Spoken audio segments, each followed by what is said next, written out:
see here. Wait for some people to get here. So I tried doing this. Tried doing this from my phone, and apparently, if you start it from your phone, you have to do it from your phone. So not doing that. So I had to switch it back to the PC. So didn't know that. Learning curve there. But let's do a little chat check here. Make sure this is working on everybody's end. There we go. It is working. Rest in peace, Ken Block, for sure. So I wanted to start this one off. Saw something from obviously we'll probably talk about Ken Block a lot here, but I did want to start this one off with saw from Adam Stern here today that a shock, adrenaline shock, is not returning to Chase Elliott. So that opens up a beverage sponsor or just a sponsor for Chase Elliott going forward. Now, of course, Chase Elliott, a hot property.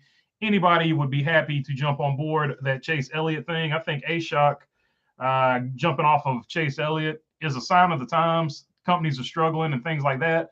But also in this situation, don't see it being quite as big of a deal because, well, Chase Elliott, he's probably not going to have a huge problem finding sponsors here. So I don't think it's going to be a big deal for him. But I did have in my mind one sponsor, one beverage sponsor in particular that I would love to see on Chase Elliott's car. Anybody want to take a guess at this? Anybody want to take a shot? Coors and Chase Elliott, or Coors Light, however you want to do it. A Coors number 9 on that Rick Hendrick Racing, that would be really awesome, especially Chase Elliott driving it. Imagine the throwback opportunities and potential you could have for Darlington Speedway. So a lot of people have said this is a chance for Mountain Dew to get back in the Chase Elliott deal, or for PepsiCo to get in the Chase Elliott deal, or Coca-Cola, or anybody at Coca-Cola Georgia. I mean, that wouldn't be a stretch either. But Coors Light, and Chase Elliott do the throwback at Darlington, have Bill Elliott involved. I mean, I think that would be an absolute awesome car to have. So that was my first thoughts when I saw that story. I wasn't even concerned about Chase Elliott getting another sponsor because he is the most popular driver. If anybody can get a sponsor, it's going to be him. And if he can't get a sponsor, well, NASCAR is in trouble. So a lot to take in there. But I think Coors Light should make a move since Miller Coors is only going to sponsor one race a year. Why not sponsor it with Chase Elliott on that number 9 car?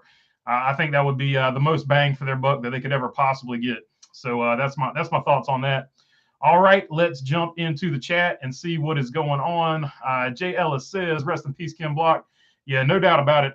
The Ken Block deal, I'm still trying to wrap my head around that. He was so influential in the culture of motorsports altogether, just all around cool guy, really. The things he did, the things he accomplished, the people that he brought into motorsports to like motorsports, just super, super amazing. So I think that'll be a super cool deal and a really good thing going on there. Dennis Gillespie says, hello, brother. Talk to you live. What's up, Dennis? Good to see you on here as always. One Wise Guy, what's up? Good to have you on as always. Molten Rage. Imagine calling Bristol an intermediate. Can't be NRF, says Molten. So apparently I haven't seen his video where he said that. So apparently he has dropped a new video that I haven't seen yet. But yeah, Bristol is not an intermediate, at least to me. I'll have to see his argument for that. So we'll see what he's talking about with that one. I'll have to check that one out. I like him or hate his opinions on Twitter or whatever. He usually has really good videos. So I will give that one a watch. He's been a pretty stand-up guy from my dealings with him behind the scenes. So I have nothing negative to say about him. I know a lot of people do, but I'm not here to bash anybody, to be totally honest with you. Anyway, Dennis Gillespie says, aloha from the big island of Hawaii. I caught you live is what it is supposed to say. Love. What's up, Dennis Gillespie? Good to see you on here as always. Whenever you can get on here. And what's up, Hawaii? Always good to have the Big Island or whatever. Or I guess the Big Island is one of the islands in Hawaii. I don't know which island you're on, but what's up? Let's see here. What do you think will happen with the 2 races on Chase Elliott? I don't know what'll happen. I know somebody will jump in there. Like I said, I think Coors would be the absolute best fit for that. But that's just me thinking outside of the box. Coca-Cola, Georgia-based, that would be another one. And this is just if we're sticking with beverages. Obviously, anybody that wants to jump on with Chase Elliott, this is your absolute best opportunity to get in on that. So I think that would be a good deal for anybody that wants to do it. But I have no idea who's going to jump on, but I'm pretty sure somebody will. But I would really like to see a Coors, especially at Darlington, jump on for a Darlington race. I think that would be the best deal you could get going. I know Hooters probably wants all the Darlington races though, so that would sort of throw a monkey wrench into that plan there. Mark Barnum, what's going on, man? Molten Rage, Pepsi, this is your time. Please come back on. Says Molten Rage. So a lot of people are calling for Pepsi to come back. They want Pepsi to come back, or Mountain Dew. Those Mountain Dew Chase Elliott paint schemes were really nice. So I can't deny that. So if Mountain Dew wanted to get back involved, that probably would be their best opportunity as well. Elvis fan says Sterling Marlin drove Coors in the 40 Silver Bullet. See, that would be a decent throwback too. Like obviously he wouldn't be able to run the 40, but just a Silver Bullet, that scheme was always awesome. I've actually got the gold one right there, the gold Sterling Marlin car right there. But that silver car is definitely iconic. Even when David Strimmy and Jamie McMurray drove it, definitely an iconic paint scheme, one of the best of all time. There's no doubt about that. Sterling Marlin actually drove two iconic paint schemes. That number 4 Kodak car is very iconic, and I think the old Silver Bullet definitely iconic. So Sterling Marlin has had two sort of iconic paint schemes that he's driven. So that's pretty cool too. PepsiCo has a lot of things they could put on the car. They have Frito-Lay, says Mark Barnum. So yeah, that's they could do Pepsi one race, and then they could do one of their other brands for the other race. Any of the Lay's brands and whatever portion of Yum Foods they still have an association with or whatever, they could put that on there. I know they sold off most of the Yum Foods things, but that could be another avenue they look at and go down. Molten Ray says the only reason he called it an intermediate is because this year's night race did drive a bit like an intermediate with the tire issues. Excuse me, NRF, where you knocked on the head or something, says Molten Rage. So I think he's just taking a shot at the tires. I don't think he's being super. I don't know. I'll have to watch the video. I can't speak out of school if I haven't seen it. So I think he's probably more talking about the tires there if I had to guess, but I'll have to watch the video before I make a comment about it. I don't want to talk out of my tail here. So just trying to be keep everything straight here. But yeah, it's definitely not an intermediate, but I would have to see what he was talking about in context to really dive into that one. So, but like I said, he normally makes good videos, so I'll have to check it out, and I'll check it out willingly. So if he's got a new video up, check out his video. If you want to, I guess, see about Bristol, is his video about Bristol? I don't know. Let's see. Rich L, what's up, man? Always good to have the goalie on. So appreciate Rich L hanging out with us. Chrome Diesel says, didn't think Ashok would renew after having a driver who wins most popular of the year in consecutive championship 4 appearances. Yeah, like I said, I think this could possibly be, I mean, I don't see a whole lot of people drinking Ashok. So this could be just a situation where Dr. Pepper is just sort of getting rid of that brand because it's not producing the way they wanted it to produce or something like that. There's all kinds of things factored into that. I think Chase Elliott definitely held up his.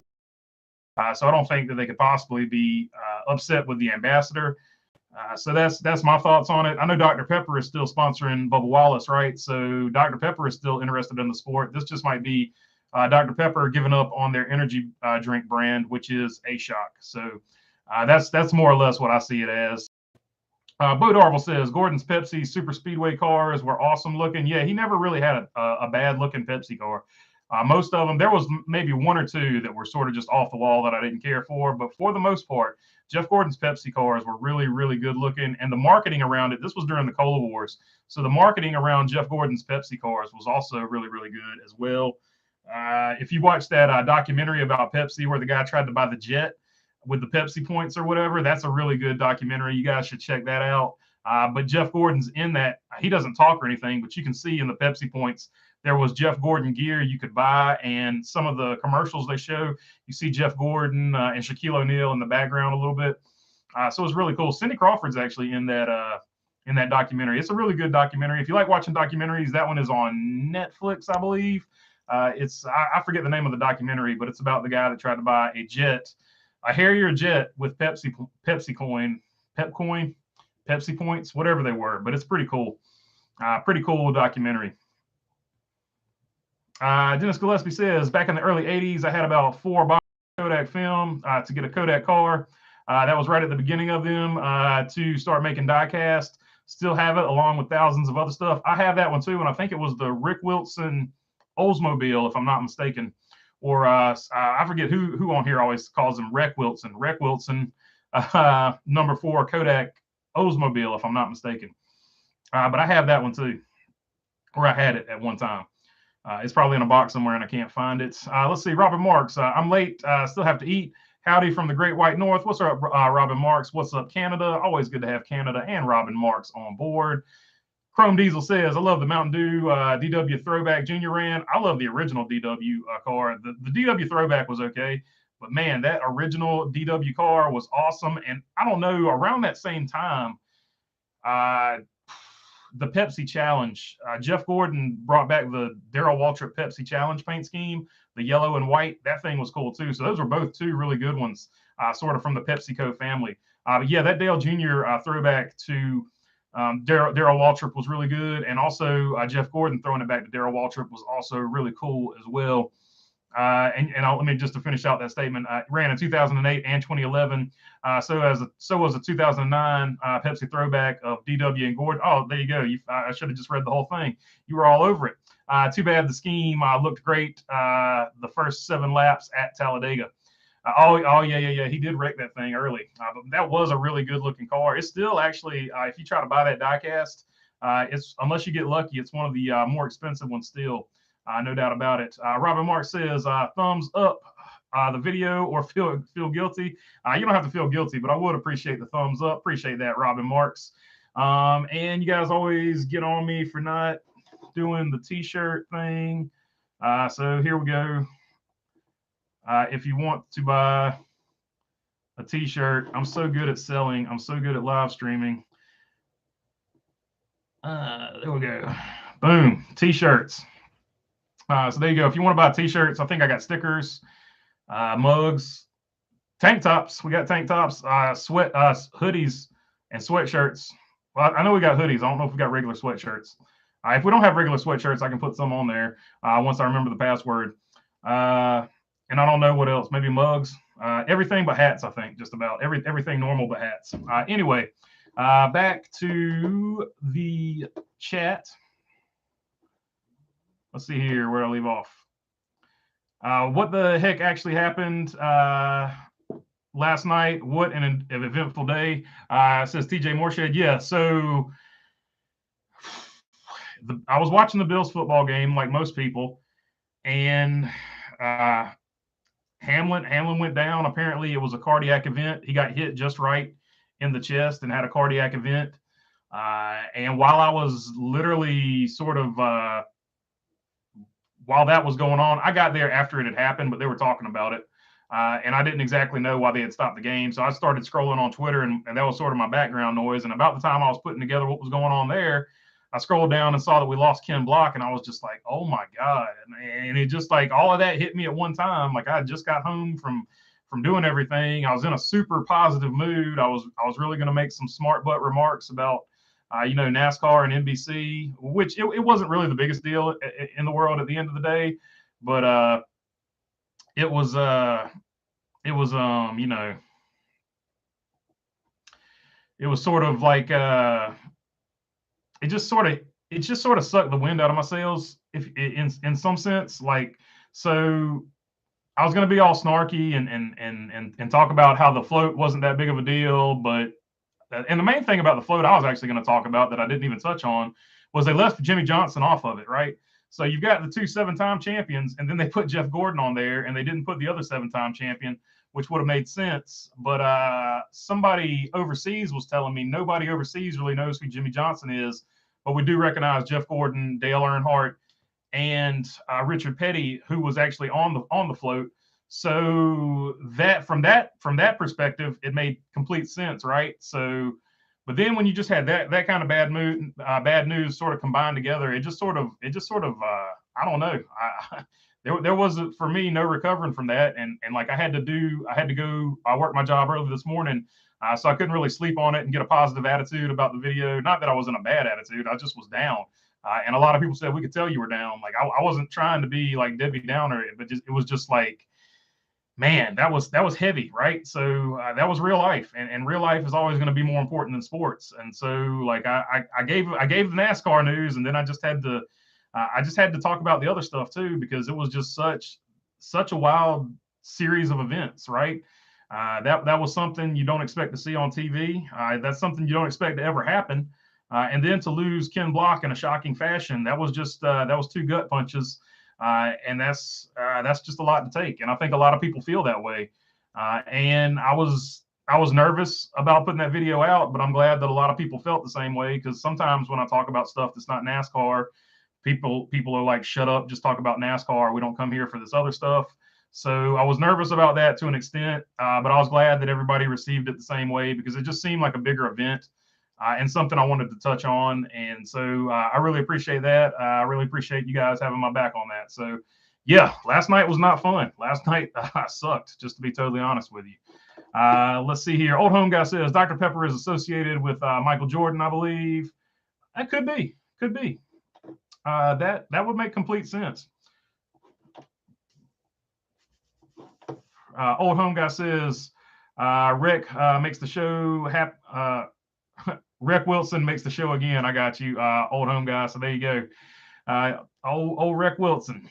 Let's see here. But I think a lot of people had that number 4 Kodak car. They saved their 4 boxes of Kodak film and got that. Obviously, my parents did it because I was a little kid back then. But fun fact: when Jeff Gordon would win races, they would put Coca-Cola box and drink on the car, and he would knock it off the car and literally open up a Pepsi and drink it like a big FU to Coke, says Molten Rage.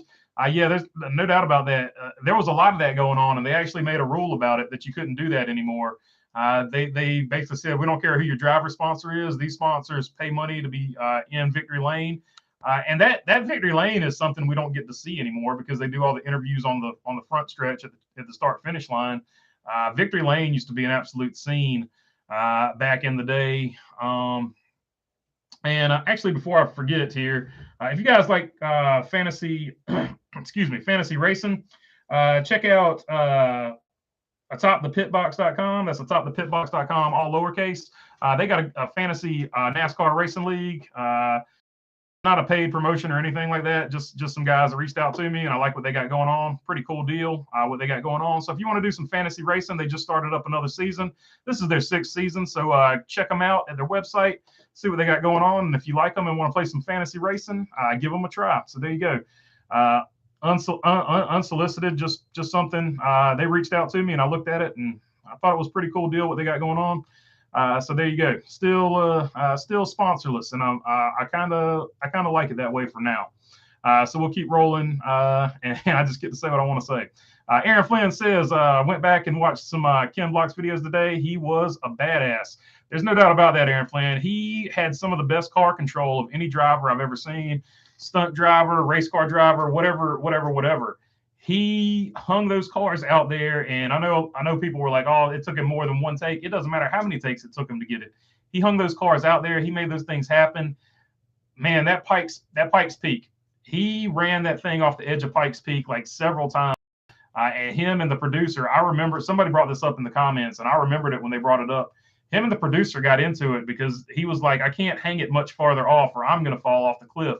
So he was hanging that thing to the absolute edge of Pikes Peak. Man, just if you really like stuff like that, those Gymkhana videos are really, really awesome. And they've continued the tradition. He had sort of started to pass the baton on to Travis Pastrana. Travis Pastrana has done 2 of the last few Gymkhanas. So definitely check those out if you've never seen them. Obviously, he was a really good rally racer as well.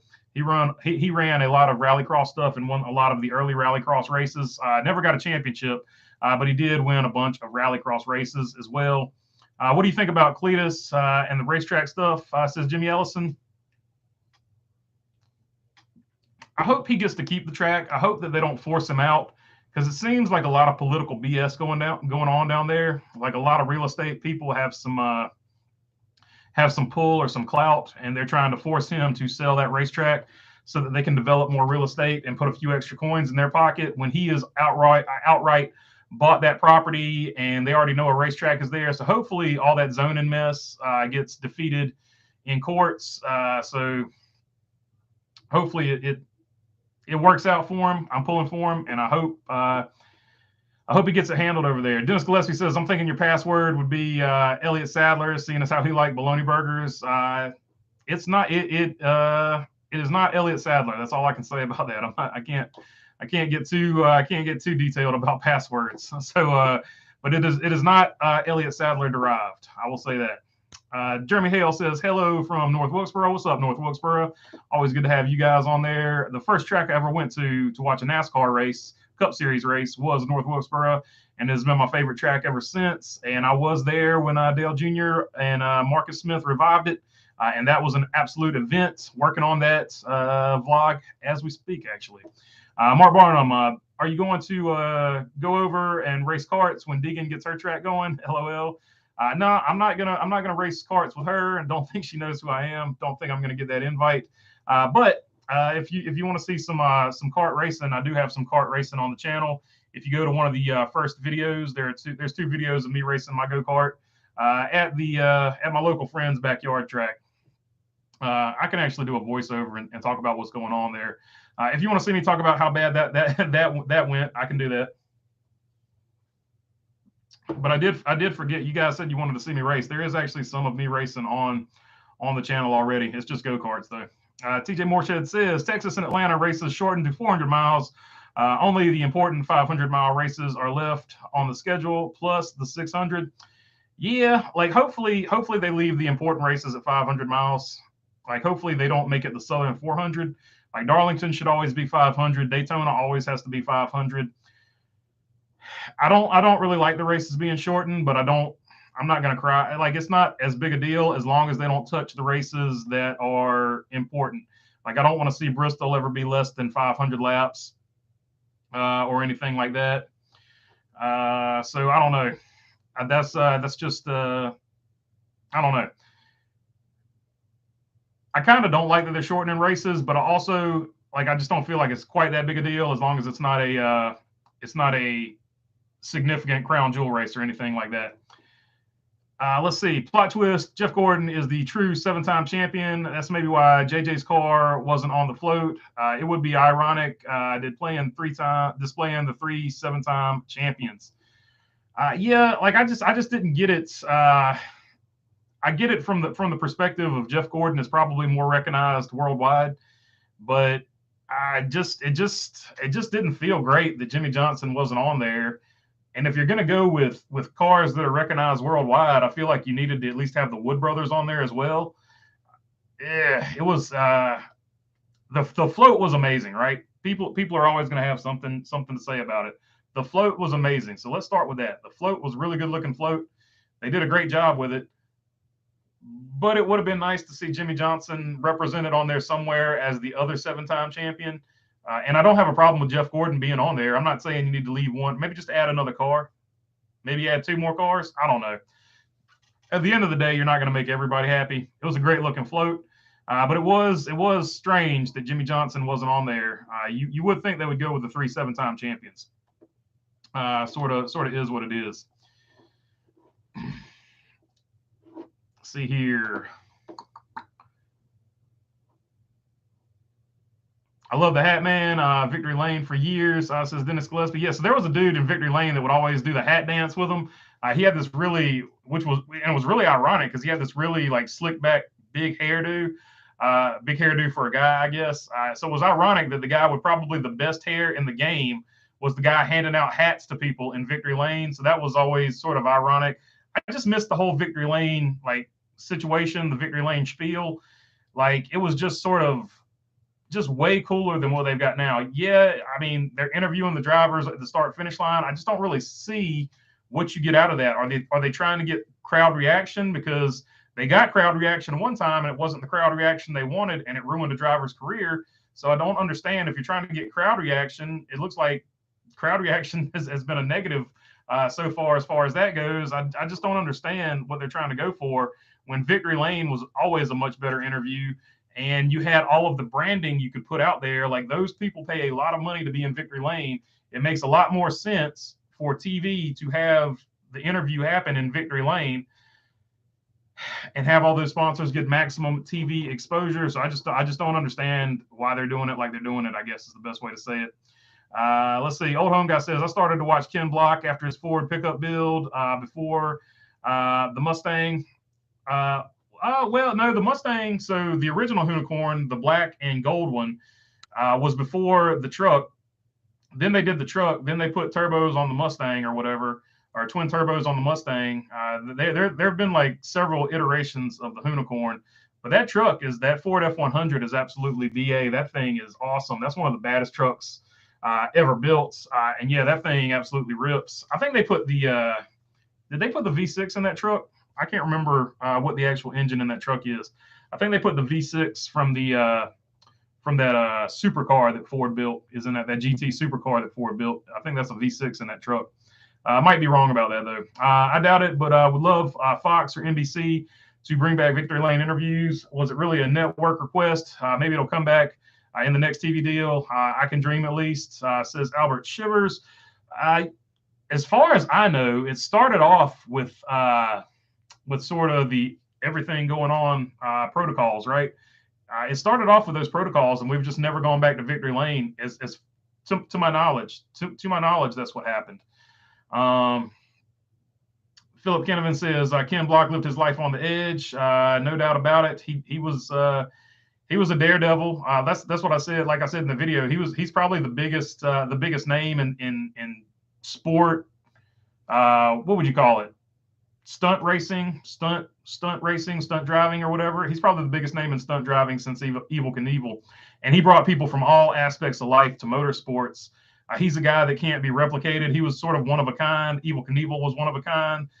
You can't compare those two, but those are the only two drivers or stunt drivers I can think of that would even sort of be in the same realm. Like, they just brought people who didn't even care about motorsports.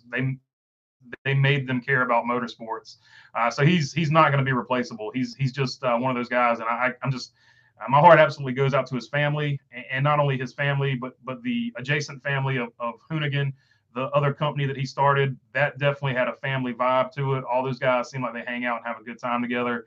So just my heart goes out to them, man. It just stinks. I saw another Chevelle video.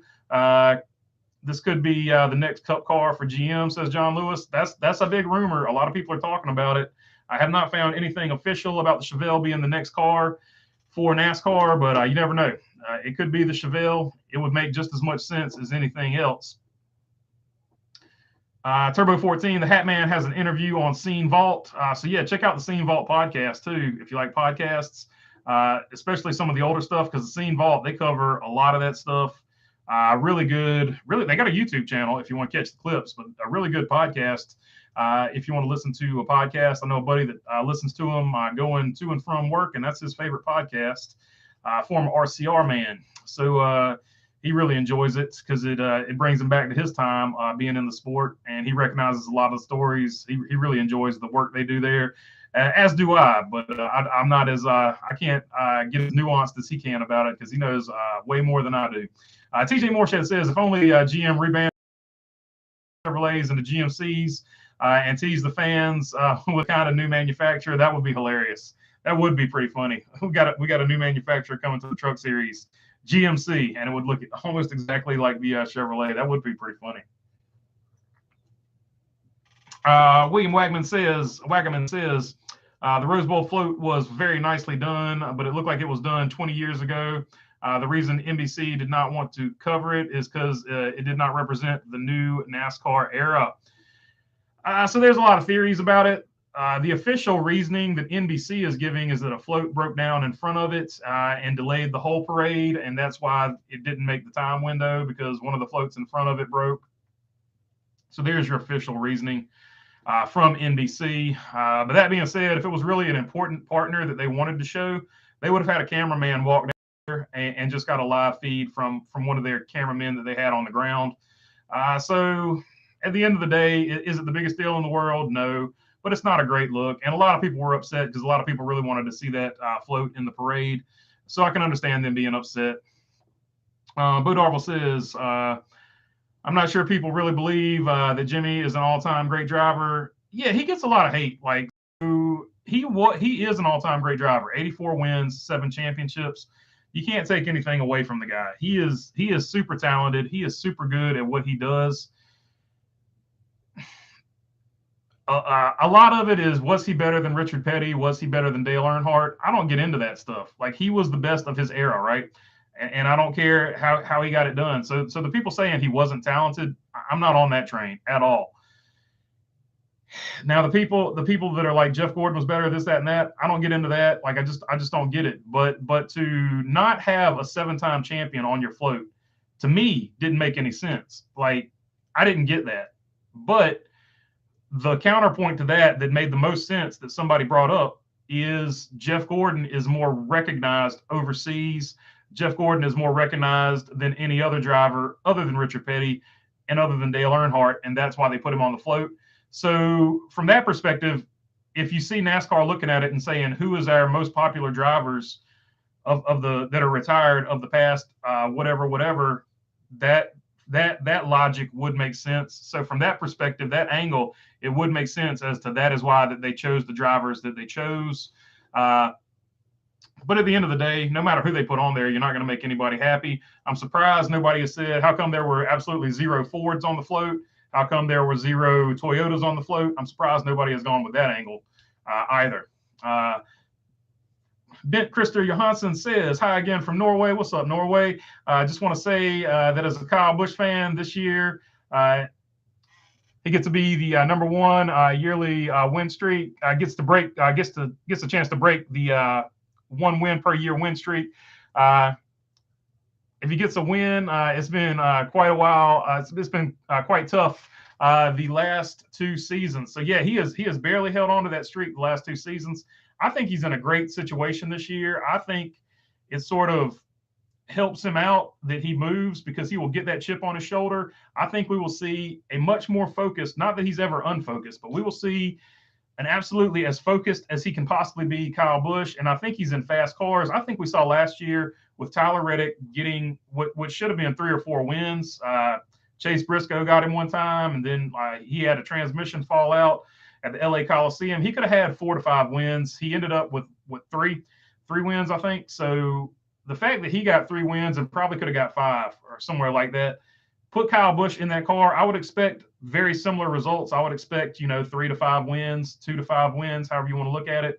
So I think Kyle Busch is safely going to break the record of season win streaks, multiple season win streaks, or getting 1 win every year win streak, however you want to. It's an odd thing to say. I can't get it out of my head right now, but he has a chance to break basically Richard Petty's record, and what an achievement that would be. And hopefully, personally, I'm pulling for him to break it in the Daytona 500 because he needs to get the curse off of his back of not winning the Daytona 500. And I think this is the perfect season. He's in the perfect type of car. He's got Chevrolet, so he'll have plenty of factory support. Toyota's big thing, and although a good counterpoint here, it's not hurt Denny Hamlin, but he's got multiple basically manufacturer teammates in Chevrolet. He's driving an RCR car. RCR cars are always fast at Daytona and Talladega. I think this is the perfect year for Kyle Busch to break the Daytona 500 streak. And like I've said numerous times here before, until he wins the Daytona 500, and as long as he's driving for RCR, he's always going to be my pick to win the Daytona 500 until he gets it done. Because I think it's just inevitable. I think he's going to get it done. Drew Chronic says, hail chat. What's up, Drew Chronic? Good to have you on here, brother. TJ Morshed says, where does Vince Welch go from here? That's a good question. Does he just retire? That's an option, right? Does he start a podcast?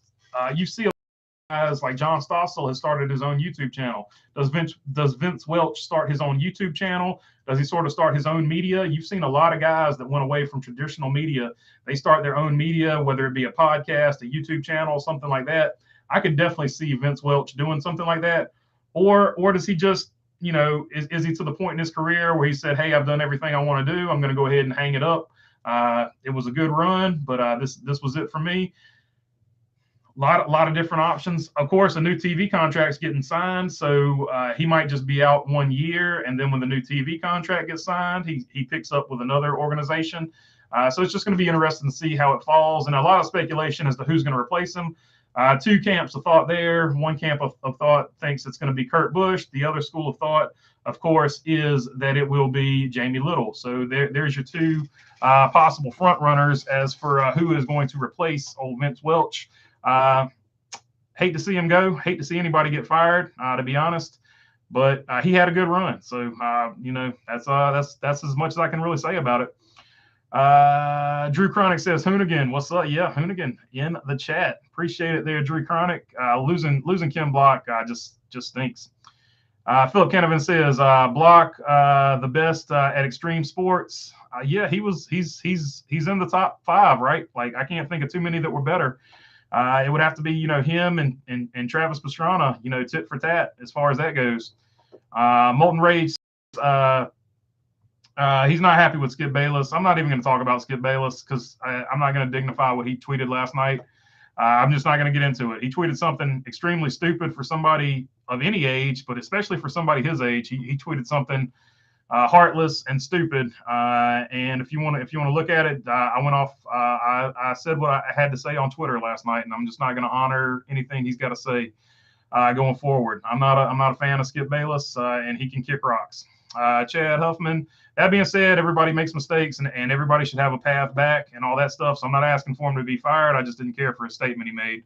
So I do want to be clear about that. Not a cancel culture guy. Chad Huffman says, can you imagine if they did on-track interviews the year Jeff Gordon's car got pelted with beer cans at Talladega? Yeah, so that's another good point, Chad. So they're all about this for whatever. I don't even know why they want to do it at the start-finish line.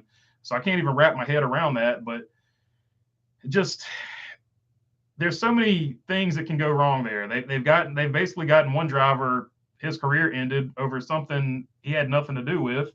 But there's also a safety situation where if somebody that the fans don't like wins a race, which sometimes happens, they do tend to throw things on the track. So you're putting your reporter, who obviously TV doesn't care about their reporters anyway. Let's make that clear. But they're putting their reporters in the line of debris fire. So it's just not a good situation. There's nothing good about doing the start finish line interview, whereas the victory lane interview is not better. To me, there's no argument that there's any positive for the start finish line interview, in my opinion. Victory lane was special and safer, and then a camera guy there when doing donuts. Yeah, that's another thing. The camera guys are trying to film the donut stuff, and that's just puts them in an awkward situation too. So there's multiple safety situations. Good point, Drew Chronic. I didn't even think about when they're doing donuts and the cameraman's going up in there. Of course, now they've got the drones, so probably a lot of that is captured by drone footage. But we have seen on cutaways from the drone, we've seen camera guys up there pretty close to the car as well. Moulton says Skip took an L last night. Such a big ratio. I'm not even going to talk about that guy's name's not even getting mentioned on here. Moulton, sorry about that. Not trying to be a jerk or nothing. But we're not talking about that guy's name on here at all. Even if he did say something positive for once in his sorry life. Let's see here. Say Kyle, not Cal. Late to the party. What's up, Say Kyle? Always good to have you on here, buddy. Chrome Diesel. It's like, what if a cameraman gets ran over from doing car donuts? Yeah. So like that's a fair statement, right? Like if that happens, that's just super. Like what's NASCAR going to do about that, right? What's NBC or Fox going to do about that? What's going to be your excuse for not doing it in victory lane then? Like, for once, we should be preemptive. Somebody shouldn't have to get hurt to get this fixed. So that's just where I stand on it. If you got a counterpoint, feel free to say it. Like, it might just be something I'm totally missing. Kelly Combs says, sending love and prayers. Rest in peace. Talking about Kim Block for sure. Appreciate that, Kelly. Always good to have you on here as well. Corn-fed covers. Jimmy Johnson and Chad nailed that era. Totally dominated 1.5s. Which was the key to a championship back then. Yeah, they broke down the land. Good point, Cornfed. They broke down the landscape of what you have to do to win a championship, and they did it. They just totally did it. And there's no denying that they did it better than everybody. Molten Rage says, Kevin Harvick is a top 10 driver in the sport. People need to stop denying it. He is honestly the best modern day NASCAR driver. He's still competitive at the age of 48. He's about to go into his 50s. Yeah, he just some drivers just keep doing it, right? We saw Mark Martin keep doing it, and Kevin Harvick is able to keep it going at a high level as well, well into his later career. Drew Chronic says, FYI, NASCAR, you invited Cypress Hill to the LA Coliseum. Ever heard the term, it smells like a Cypress Hill concert in here? Well, I'm going to be honest with you, Drew Chronic. Most recently, every racetrack I've been to has had the aroma of Cypress Hill. So I don't think that's going to I don't think it's going to significantly add to it. It'll definitely add to it quite a bit. But yeah, so there's a lot of that going on, no doubt about it. Mark Barnum had Raja on the float to remain woke. So that a lot of people were talking about why is Raja Caruth on the float. Some people said it's because they wanted to show off how diverse NASCAR has become. Some people have argued that it's just because he's part of Petty GMS, or he's a GMS driver, so he had a connection to Petty. I don't know. The license plate on the front of it said "Forever Moving Forward," so I think NASCAR wanted to show the world that it had sort of made progress in anybody can race now. So, but they haven't released an official statement as to why he was on the float. It's not even anything I ever thought about. I was just like, Raja Caruth on the float. That's pretty cool. So I don't know. I don't know. Let's see here. Rich L says, not about NASCAR, but anyone see the Bills game last night? DeMar Hamlin was hit in the chest, suffered cardiac arrest. They did CPR on him for 9.5 minutes. Right now, he's in critical care. So yeah, that was something we touched on a little bit before Rich got here. But yeah, DeMar Hamlin, the Buffalo Bills cornerback, I think, or safety. I can't remember what spot he plays. I think he's cornerback though. Number 3.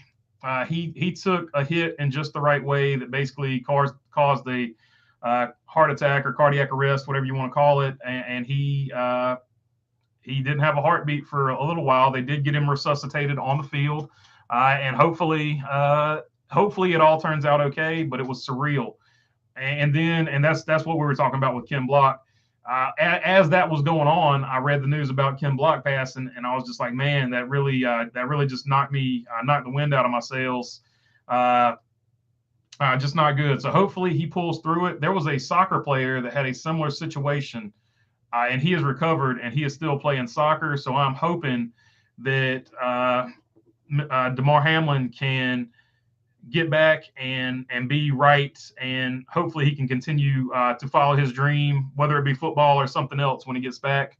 And Rich adding to it, he's intubated to keep him breathing. So hopefully he can start breathing on his own pretty soon. Hopefully he makes a full recovery, and that's what everybody is pulling for.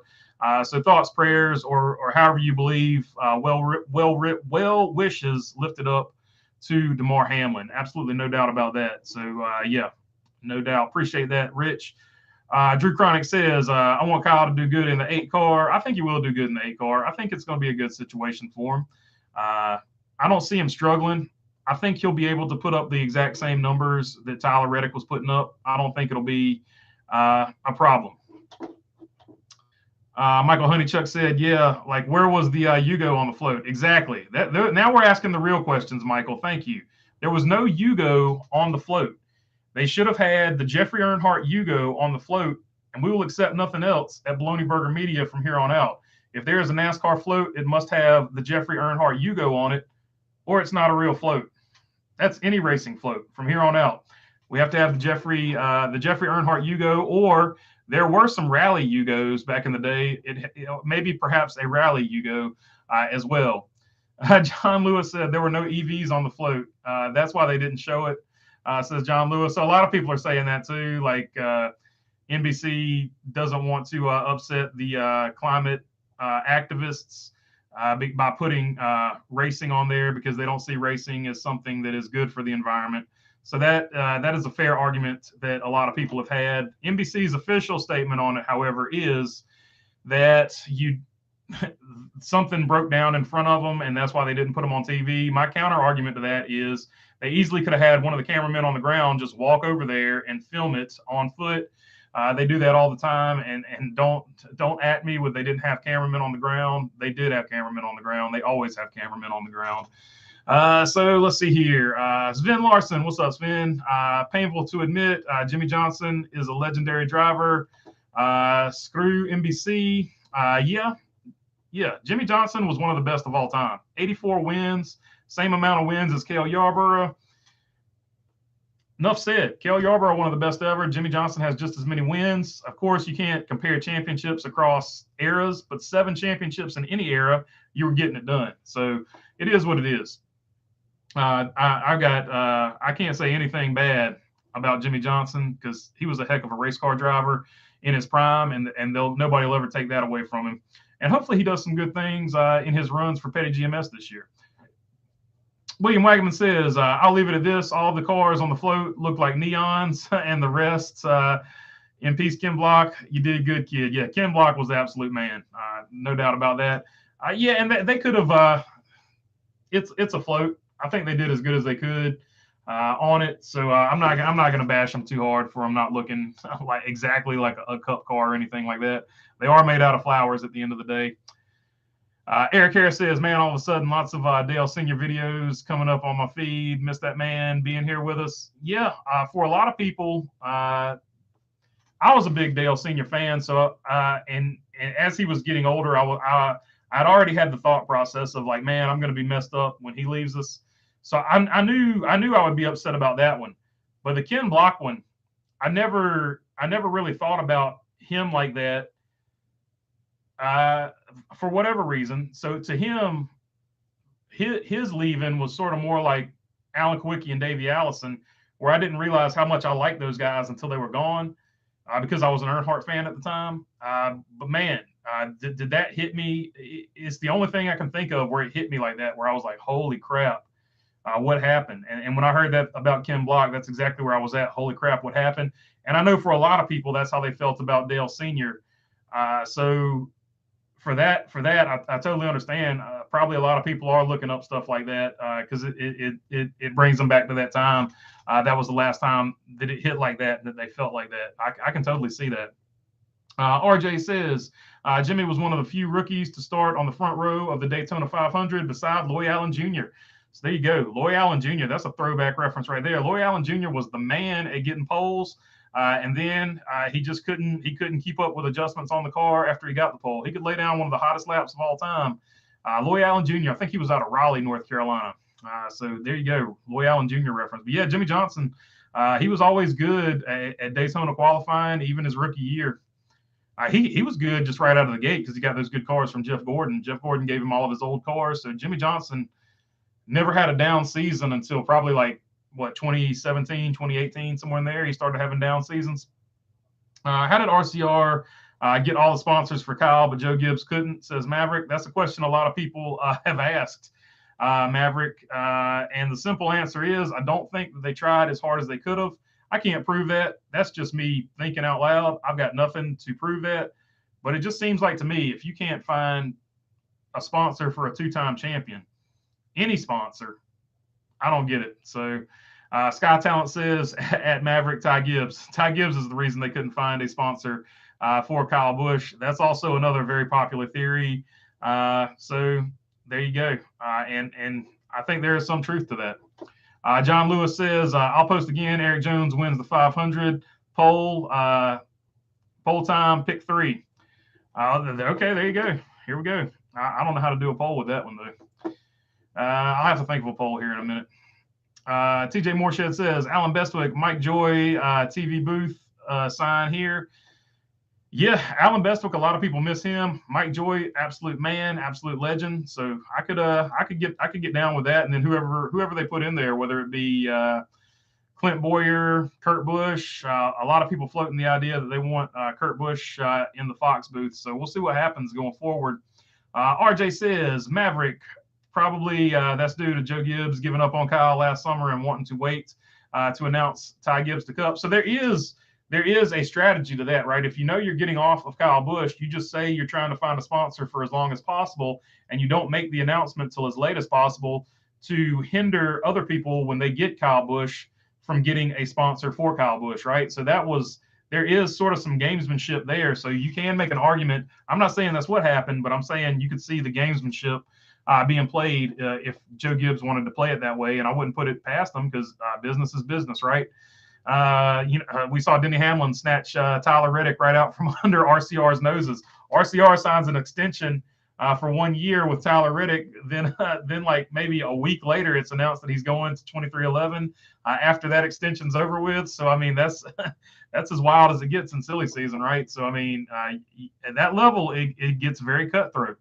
Eric Harris says Sky is right. Yeah, I don't think he's necessarily wrong either. Let's see, or they're wrong either. Mark Barnum says Maverick got the kick to the curb to be replaced with Gibbs' grandbaby. Yeah, a lot of people feel that way, and I don't think you can convincingly argue against it or wholeheartedly argue against it. I think there has to be at least some doubt in even the people that don't believe that. There has to be a little bit of doubt in their minds. The biggest sign to me was the 3 or 4 blown engines in about 5 races. You don't see Joe Gibbs blow a lot of engines. So I think at the very least, they had turned Kyle Busch into the R&D car at the very least. RJ says, first time I saw Ken Block was Top Gear UK and him hooning his Subaru STI rally car with James May as the passenger. He and Tanner got him to say "ow" multiple times. LOL. So yeah, that was awesome. I also remember him on Top Gear taking Matt LeBlanc down the London Underground in that car, and also which one of them did it? Anyway, one of them did Jeremy did FarmCon, where he took a Subaru and went around his farm and made a Ken Block-esque video.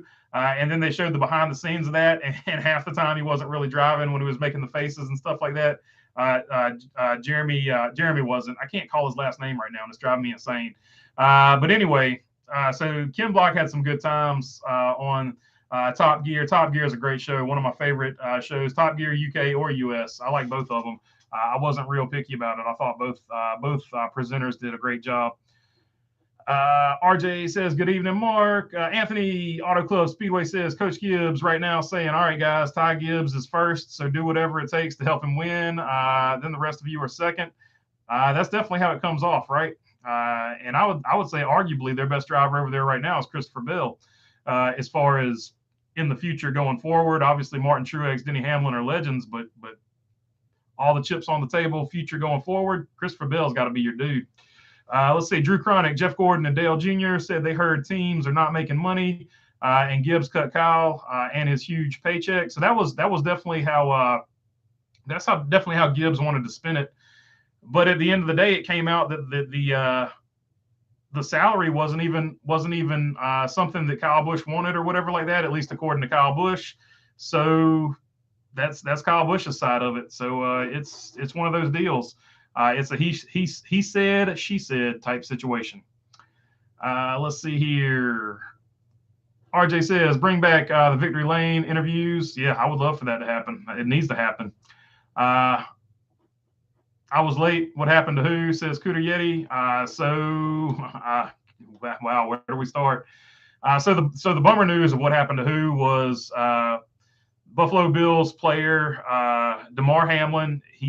He took a hit the wrong way, and he is in critical condition, cardiac arrest, and also we lost Ken Block. So that was the big what happened. The things that are much more secondary to that happened are the NASCAR float. It left off Jimmy Johnson, and NBC left it off TV. So a lot of people are up in arms about that. Chase Elliott has lost his sponsor, A-Shock, so we have speculated as who would be the coolest sponsor to jump back on there. And the two leading candidates are Mountain Dew for most people or Pepsi. And for me, the leading candidate is Coors or Coors Light to do one of those throwbacks to his dad, Bill Elliott. I think that would be really cool. John Hunter Nemechek is a hypocritical driver. Just remember at Richmond, he got mad at Ty Gibbs for driving through him, and then he drives through Taylor Gray at IRP. A bit hypocritical, isn't it, John Hunter Nemechek? That's 90% of the drivers in the Cup Series, I would say, Moulton. But yes, he is hypocritical. I would say 90% of them are like that, though. Do as I say, not as I do. It's Nothing says, who is your second favorite driver? Well, my first favorite driver is Kyle Larson. I would say my second favorite driver would just be whoever is running the best at either RCR or Petty GMS at the moment. So just a toss up between Eric Jones, Kyle Busch, Austin Dillon, or Noah Gragson on any given day. And I do like Ross Chastain too. So I don't know. There's no driver I really hate. So I like a lot of drivers. I like what Ross Chastain does. I think he's fun to watch. So yeah, those are basically my 6 drivers. Maybe I'll add 12 more. Maybe I'll just pull for half the field. I know I got a lot of drivers that I'm partial to. But that being said, I try to keep it, I try to keep it down the line when I'm calling the news. But those are definitely guys that I have bias toward because I like the way they drive. I like what they do. Joey Logano, the things he does off the track are super awesome. I don't get the amount of hate that he gets. And I think he's one of the most underrated drivers on the track. I think a lot of people disrespect him. So, I mean, there's not a driver I really dislike, to be totally honest with you. So it's kind of, I don't know. But definitely Kyle Larson's my favorite driver. Second favorite driver would be just between 2 teams, RCR and Petty GMS. Rich L says, clean chat, please. So yeah, we try to keep the chat clean. And my reasoning behind that is there are children that read the chat and they will learn bad words, but they don't have to learn them from us. So that's my only rationale behind that. I want this to be, sort of a site that everybody can come and enjoy. In real life, if you catch me at a bar, am I going to abide by that? No. But I can keep it clean here, right? So I'm not trying to be judgmental about how anybody talks. I promise you that. But we do need to try to keep it clean here because just think about it like this: you're being invited into somebody else's house with a chat. So just sort of play it like that. Just imagine you're around children in a church at all the time. I don't know. However, the best way to go about it is. OnlyFans McLaren 720 GT3. So I was scrolling through the Petty GMS website, and on the partners page, Focus Factor isn't on the list. Wonder if they pulled out. I don't know. Hopefully they are on the list because they signed a multi-year deal. I do know they signed a multi-year deal, so we'll see what happens going forward. That being said, if somebody pulls out at Petty GMS now, GMS guy has plenty of money, so he could keep them afloat. He's not gonna like it, but it's not gonna hurt him. He's sort of in a Haas situation. Gene Haas can keep it going. He might not like it, but it's not really gonna hurt him either. RJ says Kyle will do well in the number 8 car. I want to see him run a retro Earnhardt / RCR inspired scheme at Darlington. I think that would be cool. Hopefully they do that. John Hunter Nemechek basically wrecking Taylor Gray needs to be more talked about with how bad this generation's racing has gotten. If you can't pass them cleanly, just drive through them like they're not there. I mean, but whose fault is that? NASCAR is not enforcing rough driving. So, like, at the end of the day, that's on NASCAR. Like, as far as that goes, if they let you do it, do it. Because why would you take a tool away from your tool belt, right? So if NASCAR is going to let you do it, go ahead and do it. Now, I don't like it. I think NASCAR needs to get on it and fix it and enforce the rough driving rule, but NASCAR is not going to do it because they're all about drama right now. So NASCAR is not enforcing their own rule, and that's the problem. So I don't put it on the drivers. I put it on NASCAR for not enforcing rough driving. That's on NASCAR. Mark Barnum says, Iceberg and Eric did their preseason predictions. Better do a video of your predictions. Already done it. Did it the Mark Barnum. I did it the first race, the first week after the last race. So I already have my way too early predictions. I did that basically the first day you could do it. I like to be absolutely ridiculous about it. So I've actually already done it. If anybody, oh yeah, you guys can't post on here. I forgot about that. But I do have it. I'll post it on the next one, I guess. RJ says, Rich, I'm more dirty than a muddy Jeep, says RJ.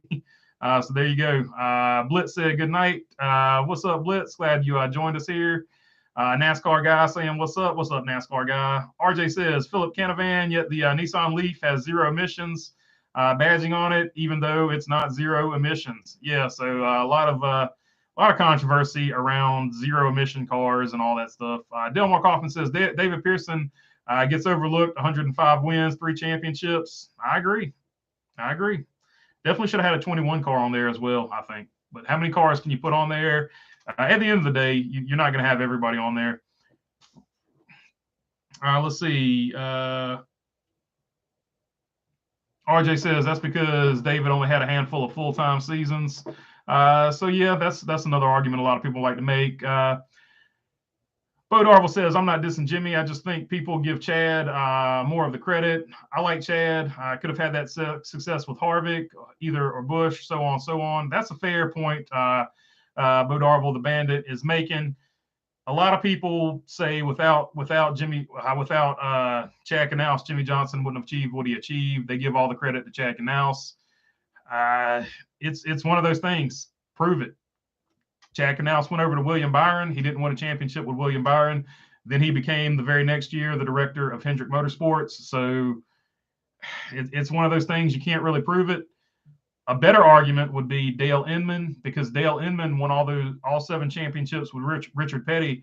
Then he went over with Terry Labonte and got an 8th championship. So that argument, if you want to make that argument, is actually better made with Richard Petty, but nobody's going to make that argument with Richard Petty because undeniably Richard Petty was a really good driver, right? And I feel the same way about Jimmy Johnson. I feel like undeniably Jimmy Johnson was a really good race car driver. Let's see. RJ says, I'd like to set up a contest where former and current drivers tell dad jokes and have to make me laugh the hardest. LOLs. There you go. Get a dad joke contest going at some point, maybe. I don't know. We'll have to look into doing that. Let's see. Coach Gibbs needs to get a season or 2 with his grandson. He has to step down soon. Yeah. So father time waits for nobody. Joe Gibbs wants to watch his grandson race. The only time I've ever seen of all the developmental drivers I've seen in late models, the only time I've ever seen Joe Gibbs come watch a Toyota driver was when his grandson was racing. So it is what it is, right? Like, he wants to see his grandson race. He owns the team. I'm not hating on that. I have no problem with that. I have no problem with Richard Childress putting his grandson in a car. I just don't have a problem with that, because if I was super rich and I wanted to put my hypothetical grandchildren, in a car, I would do it too. Like, who cares what anybody thinks? They're my grandkids. I'm going to do what I want to do because I own the team. If you don't like it, go own your own team. So I don't have a problem with what's being done. But that being said, it does suck for Kyle Busch, right? Like, Kyle Busch has to be like, what else did I have to do at this organization to get some respect around here, right? Like, that, if you're Kyle Busch, that's how you got to feel about it. So, yeah, it's just a tough situation, but I see both sides of it. And I'm not hating on Joe Gibbs because, like, if it was my grandkids, I'm not going to say I wouldn't do the same thing. So it is what it is. 2011 Talladega race on Fox 2 tonight at 9:30 Central Time, Eastern Time, 8 Central Time. So there you go, Mark Barnum. That 2011 Talladega race is an all-timer. So if you want to check that one out, feel free to check it out in about 25 minutes, according to the time here.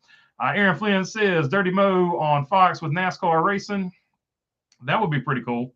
If Fox could pull that coup d'etat to get Dale Jr. away from NBC, that would be something to see if they could get that done, or if they could not get that done. Let's see. Have you heard anything about Brandon Brown for 2023? Says Joseph Mergliano. I have not heard anything official. The closest thing I heard is that somebody might be renting out one of his cars, possibly. And this is just a super rumor. This is nothing official. That somebody might be renting out one of his cars, but I haven't heard anything about Brandon Brown driving. But there might be a pay driver in the future for him to run a Brandon Brown car, but nothing about Brandon Brown actually driving himself. Mike Haywood says, went to Trackhouse Racing yesterday to see Ross Chastain's Martinsville car. Unfortunately, they had to use it to make a 2023 car. Totally bummed. So that is the downside, right? They wanted to save money and cut costs with these cars, but there are so few of them now that the era of having essentially a show car after it does well at a race is sort of over with, right? Back in the day, they would just build a new chassis, and that would be just a historic car. or at the very least, they would take the body off of it. Now they don't even have enough extra chassis to hang a race winning body on a car for a show car chassis. So sort of part of the bad with the new car. That sucks, Mike. I hate that. I hate that you made that trip to see it. That just sucks, man. But at least I'm pretty sure Trackhouse was a pretty fun place to visit. Other than that, though. Rich L says Sunday, February 5th, 6 p.m. Watch on Fox. Track LA Memorial Coliseum. Can you feel it coming? 32 days away from the LA Coliseum. So there you go. Let's see here. TJ says hot dog talk. Had a Fenway Frank yesterday. Way better than a Martinsville dog. Yeah. Unpopular opinion. The Martinsville hot dog is overrated. And I know from the poll that we did last time that I am outvoted significantly, and I took an L on that, but I don't care. That's how I feel about it. It's just a red hot dog. There's nothing special about it, especially if you live in the South and you can buy Jesse Jones hot dogs all the time. RJ says you should get Jimmy Spencer to eat a bunch and judge for himself, says RJ. So a better question would be, what's better, a Fenway Frank or a Dodger dog? That would be a decent question to ask, but I don't know. Sort of weird to ask on a racing channel, I guess. I don't know. Still searching for a poll here. John Lewis, it doesn't take much to knock out a Martinsville hot dog. Yeah, they're just regular size hot dogs. There's not much to them. I mean, they taste fine. Like, they don't taste bad. There's just nothing really super special about them. Joseph says, what happened to the A-Shock deal? A-Shock just not, after the deal runs out, they're just not going to come back. To me, I feel like A-Shock is not selling very well for Dr. Pepper, and Dr. Pepper is probably close to just dropping the brand and being done with it. I just feel like it was a disaster, and it didn't take off the way they wanted it to take off in the energy drink market. I don't think it's anything to do with Chase Elliott. I think more or less Dr. Pepper is just giving up on that brand. Penultimate 22 Dragon. How much longer do you think Martin Truex Jr. will be driving in Cup? Maybe 2 years tops. 2 years tops. I think you'll see it this year. This year will probably be it, unless Dale Jr. moves to Cup in 2024 and Martin Truex Jr. is his first driver when he starts up his new team. That's the only way I can see Martin Truex Jr. going much past this year. But who knows? That's just me guessing. Martin Truex Jr. is definitely his own dude, so we'll have to see what he does here. TJ Moorshed says A-Shock is disgusting. That's why it failed.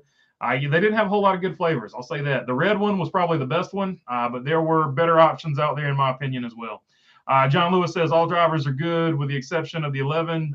Just saying. So John Lewis, an adamant anti-Hamlin fan. There are a lot of those out there. I have no problem with Denny Hamlin. He's all right. Let's see here. RJ says, how many Martinsville dogs has Jimmy Spencer eaten over the years? There's no telling, man. Old Spence can put them back. Donnie Love says 2023 will be Truex's last year. That's my feeling on it too. But I it's just a feeling. Sky Talent says, am I the only one who thinks the 2023 field is one of the most stacked grids in a while? Priest and AJ coming back with good. Oh yeah, I'm right there with you. Form and good equipment. Gibbs and Gregson to battle for Rookie of the Year is going to be fun. Yeah, man, I'm right there with you. I think Gibbs will not have the bad season everybody's expecting them to have. And AJ coming up, Ryan Priest coming up, like those guys are talented veterans. They're finally in equipment that is decent at the very least. At some point, Stewart-Haas is going to have to turn it around, and I think they started to turn it around at the end of last year anyway. So I'm expecting Stewart-Haas to run good too. And there's always going to be somebody that breaks out, right? This year, the breakout guy was Ross Chastain. We could see any number of people break out. We could see Chase Briscoe break out and finally put it together where he doesn't wreck every single race, where as long as he finishes, he usually finishes pretty well. We could see anybody sort of break out and have a great season. Like, I don't know who's somebody else who could possibly break out. I feel like Tyler Reddick broke out a little bit last year. Bubba Wallace finally started to live up to the hype last year. He's got 2 wins in the Cup Series now. So there's a lot of people that could break out. Does Corey LaJoie somehow work his way into a better situation? Does Spire actually give him something to drive? We know Corey LaJoie can drive because when he has something to drive, he gets good finishes. I mean, William Byron, does he put a full season together? William Byron started off super hot last year. Same thing with Alex Bowman. Can Alex Bowman put a full season together? There's all kinds of people that could break out. So that's a good question. That's a good question. I think you're right, Scott Talon. I think next season is probably going to be as stacked as we've seen it in a long time.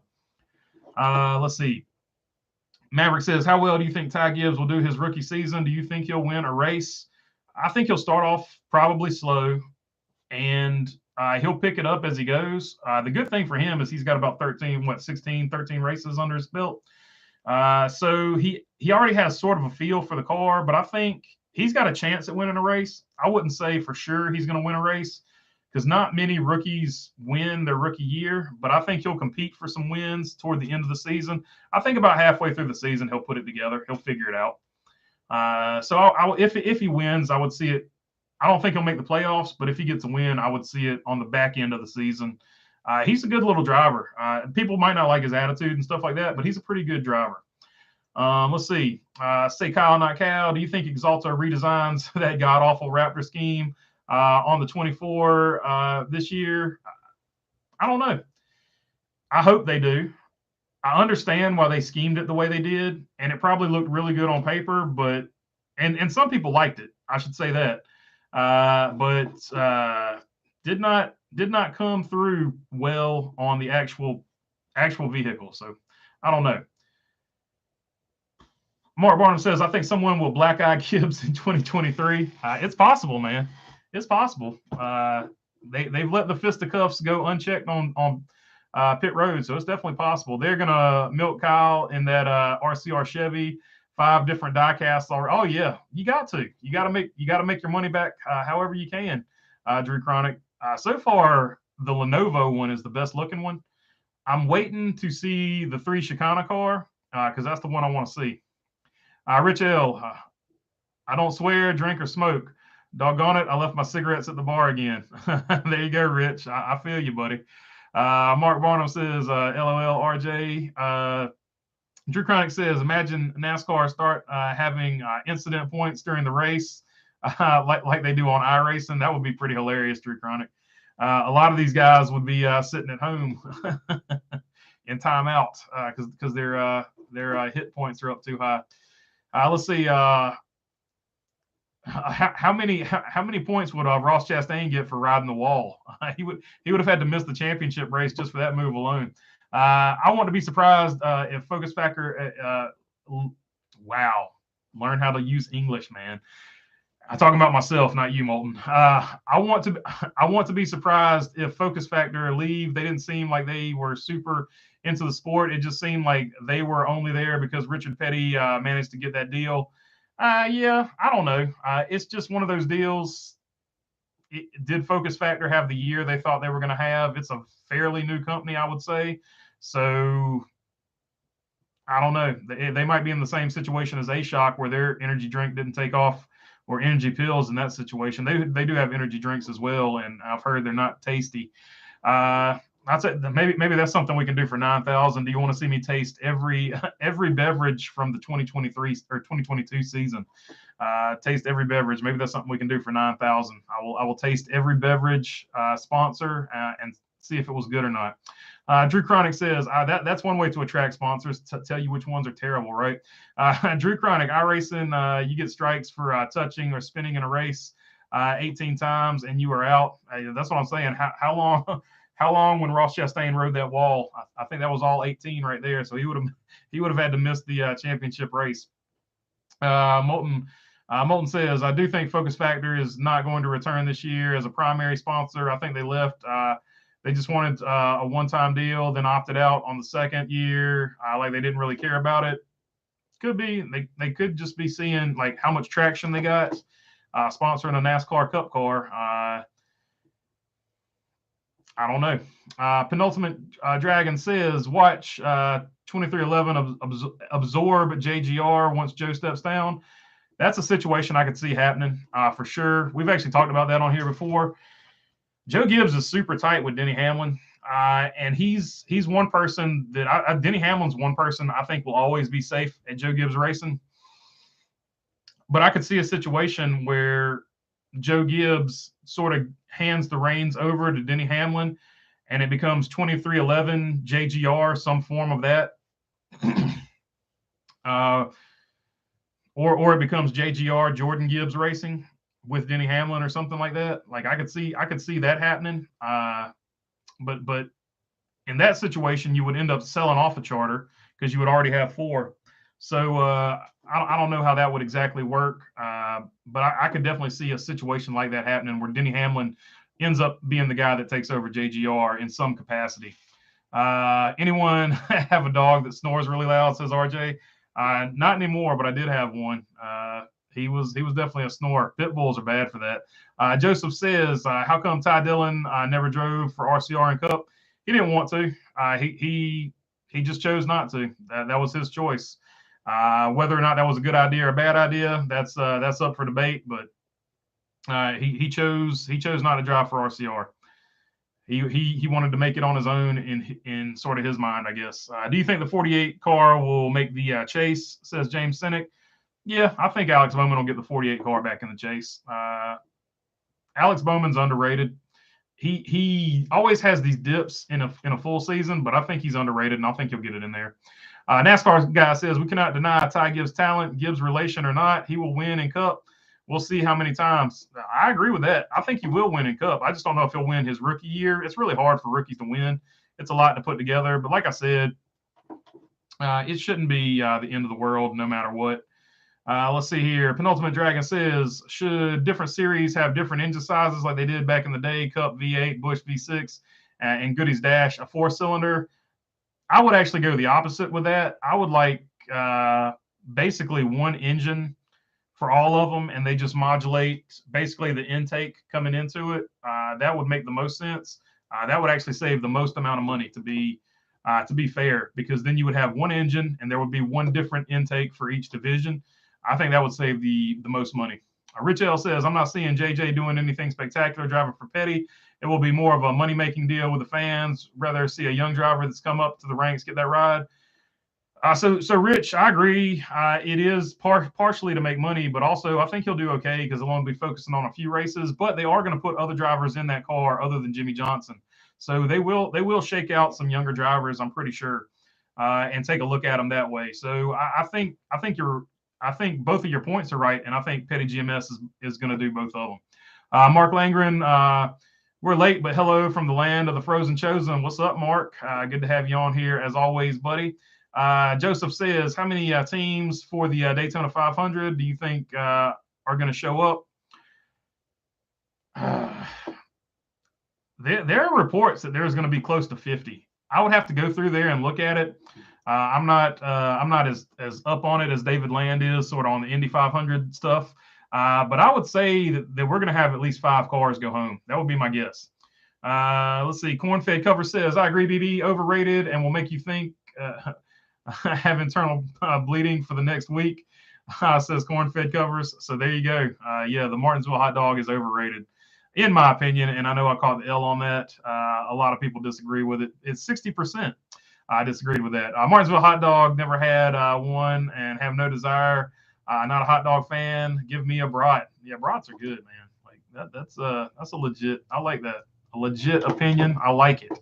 Cornfed Covers, they are red and they come out red. Joseph Marigliano says, what happened to the A-Shock deal? A-Shock pulled out. They're quitting after the deal runs up. And I don't think it's anything to do with Chase's performance. I think the brand itself is just not doing good for Dr. Pepper, and I think Dr. Pepper is probably going to just drop the brand. Uncle Bones, appreciate the super chat there. Just now seeing it. If you sent it a while back, I apologize, but just now seeing the super chat, appreciate it there, Bones. Let's see here. Delmar Kaufman says, can't go wrong with a Jesse Jones or Bright Leaf hot dog, red all the way.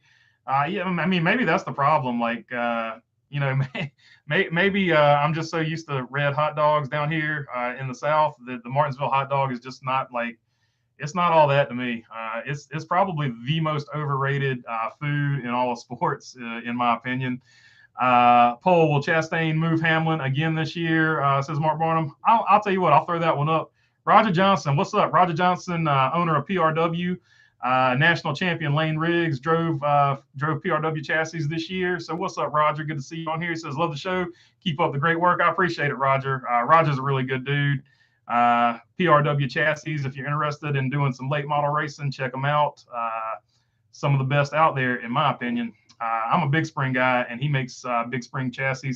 He makes coilover chassis as well, but I'm a big spring fanatic. So check out PRW if you want to get into late model racing or limited late model racing or any number of things. Give Roger a call over there at PRW. Good dude. Appreciate you watching, Roger. Let's see. Rich L says, Mark, I hope so. Let's see here. Oh, yeah, I was going to put a poll up. What was the poll I was going to put up? Oh, yeah, that's a good one. Let's see here. Will Ross move Hamlin again? Oh, can't spell. Again this year.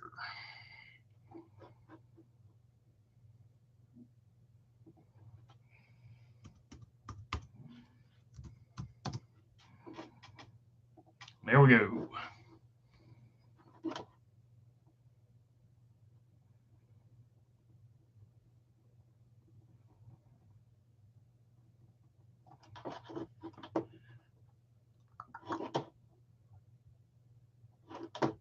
All right, so there we go. Jumping down here, Cassandra Keller says, Denny Hamlin. Of course, when I put a poll up, I always lose my spot. Apologize for that. But we're just starting here with Cassandra Keller.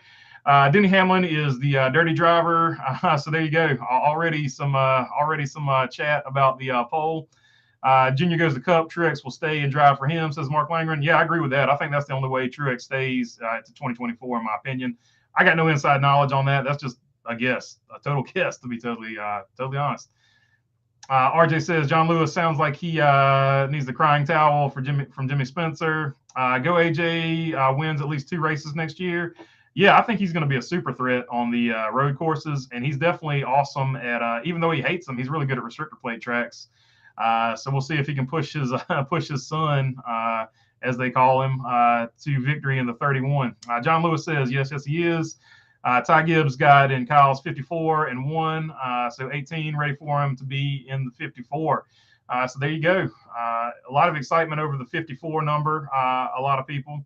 Paw Dog, new viewer, Bologna Burger is implying Caster attends South Boston races. Yeah, I go to quite a few South Boston races. Usually helping whoever Craig Moore helps. Last season, it was Jason Barnes for the most parts, but yeah, we're at South Boston quite often.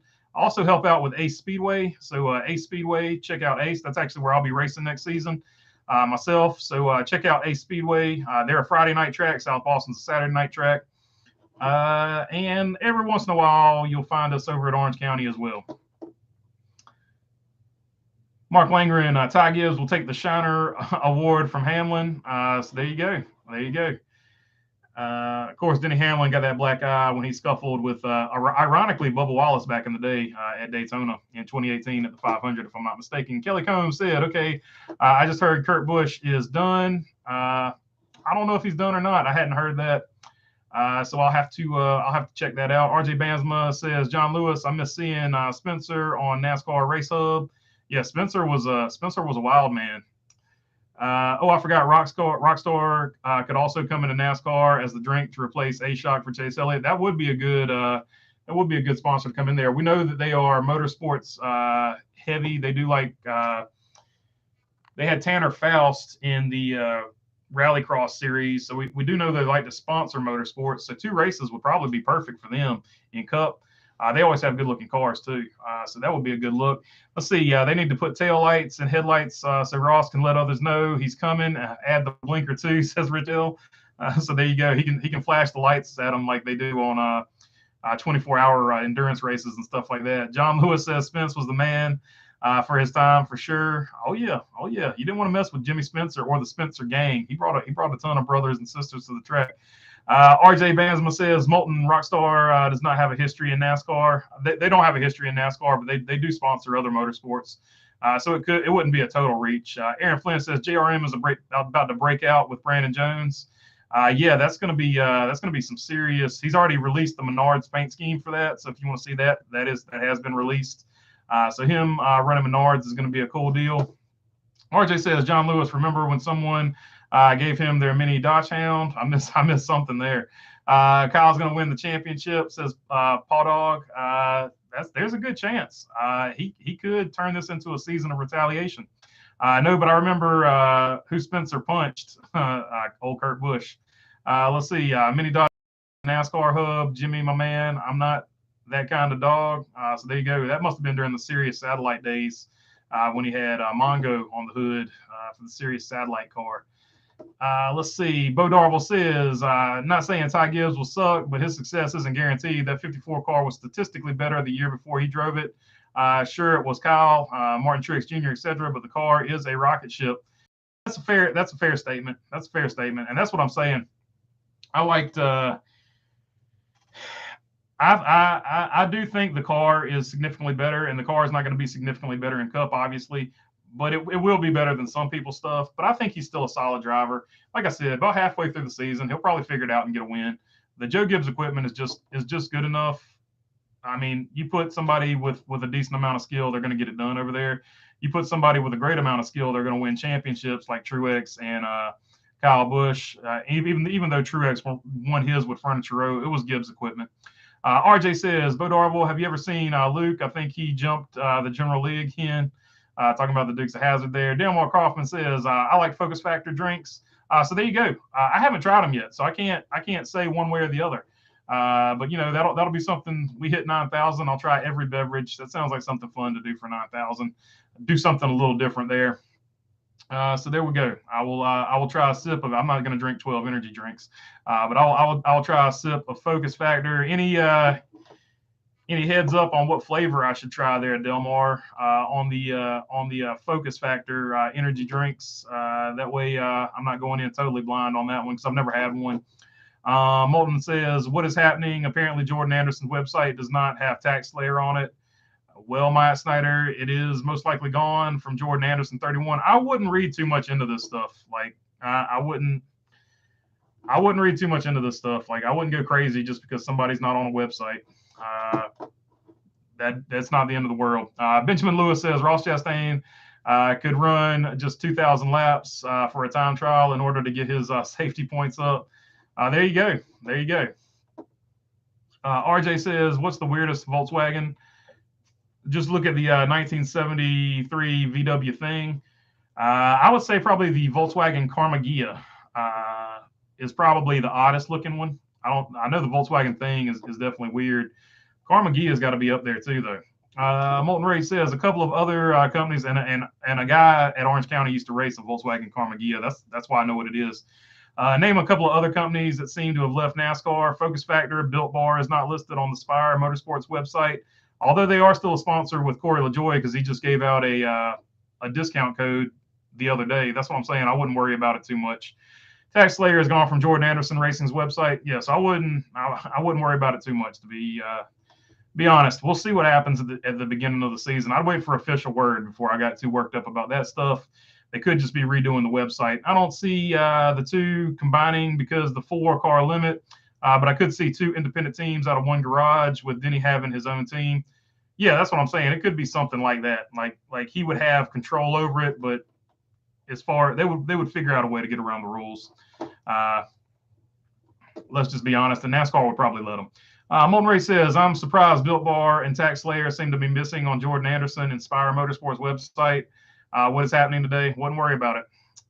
Wouldn't worry about it until it's official.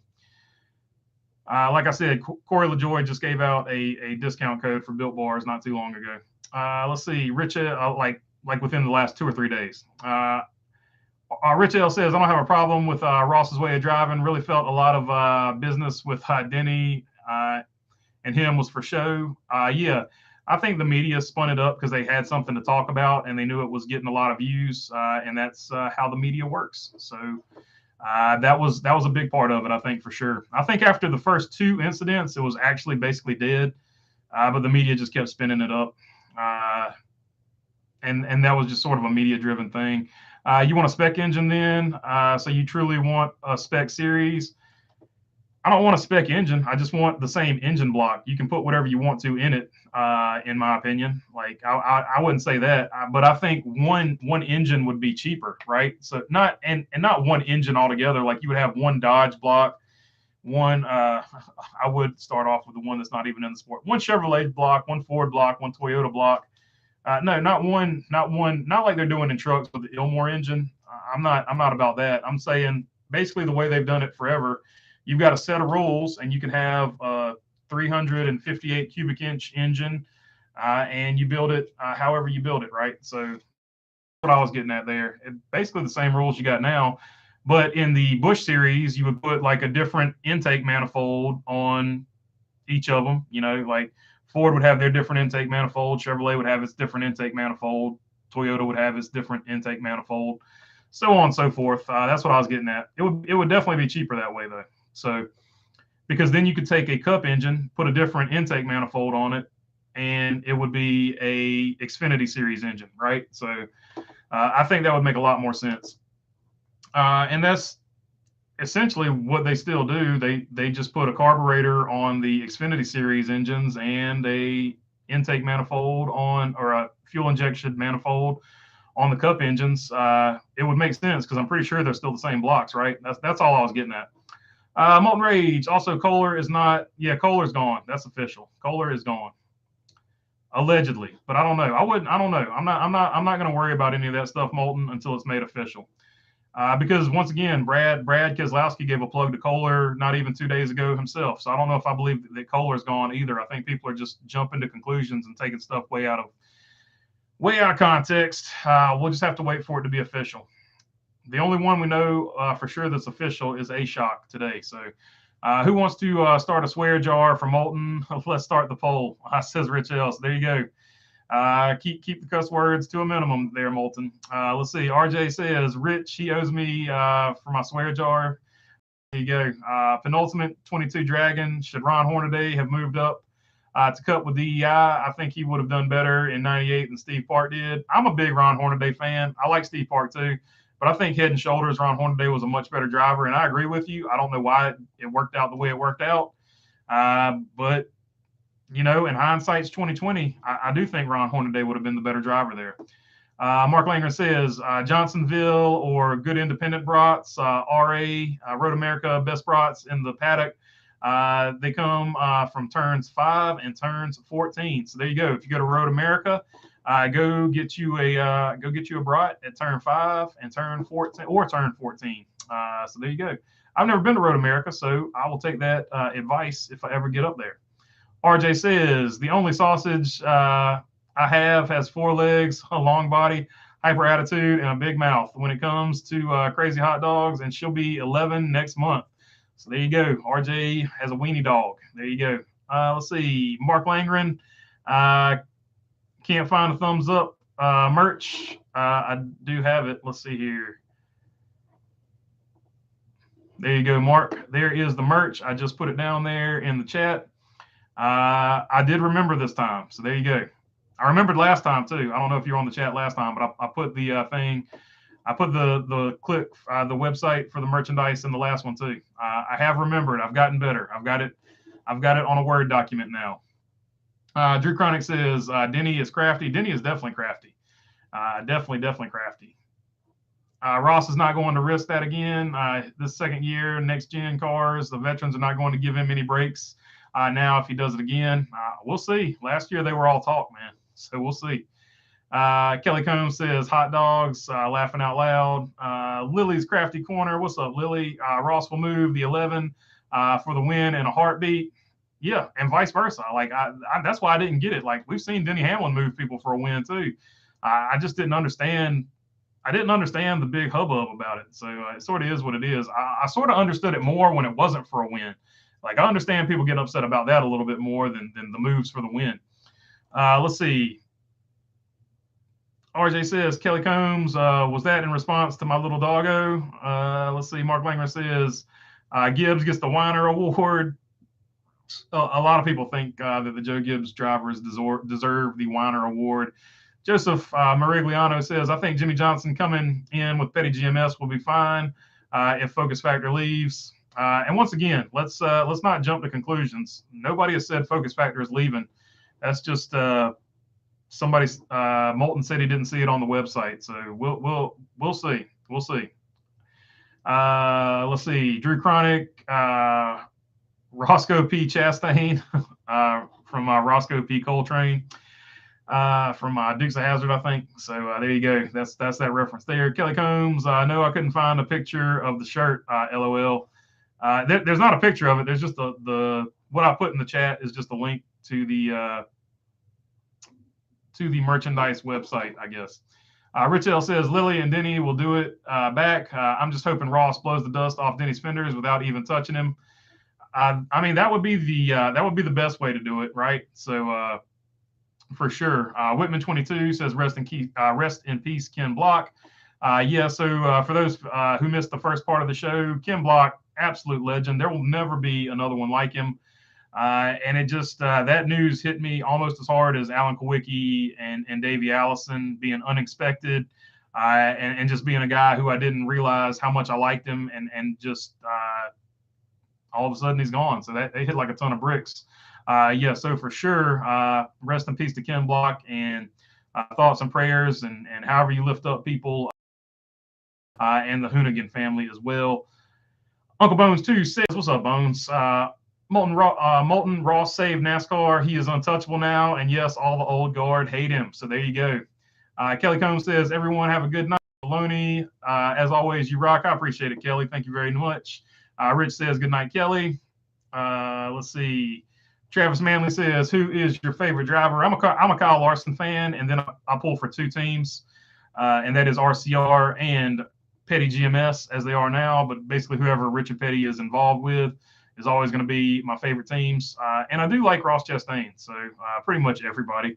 But no, Petty GMS and RCR and Kyle Larson. And I used to say Kyle Busch too, because my first name's Kyle, so I'll pull for all the Kyles. But there you go. Kyle drives for RCR, so I can just say RCR, Petty GMS, and Kyle Larson. Mark Langer says energy drinks just add more caffeine to your coffee. Yeah, there you go. Or take a Mountain Dew. No, I'm not going to say that, because don't. This is a joke. Don't do this in real life.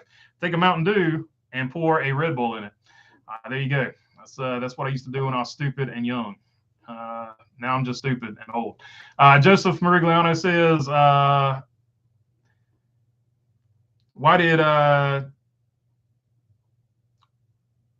Jar switch to the 54 in Cup? Oh, so he's doing that to honor his dad. His dad ran the 54, so that is why that is why Gibbs switched from the 18 to the 54. It wasn't like a shot at Kyle Busch or anything like that. It's just to honor Coy Gibbs. So that's what the number change is about. Let's see. Mark Langren says Baja Bug. Why did JGR switch to 54? Okay, I got you now. So that is why. Mark Wachowski, folks need to understand this about Ty Gibbs. He is a natural racer, fearless. What's up, Mark? I appreciate the packages there, man. I just got them. I appreciate that. Good person, hard as nails, racer. Not many have the talents and race car that Ty has. He will do just fine. I agree. Mark says, okay, my misunderstanding. I missed something up there. I'm missing some context clues or something.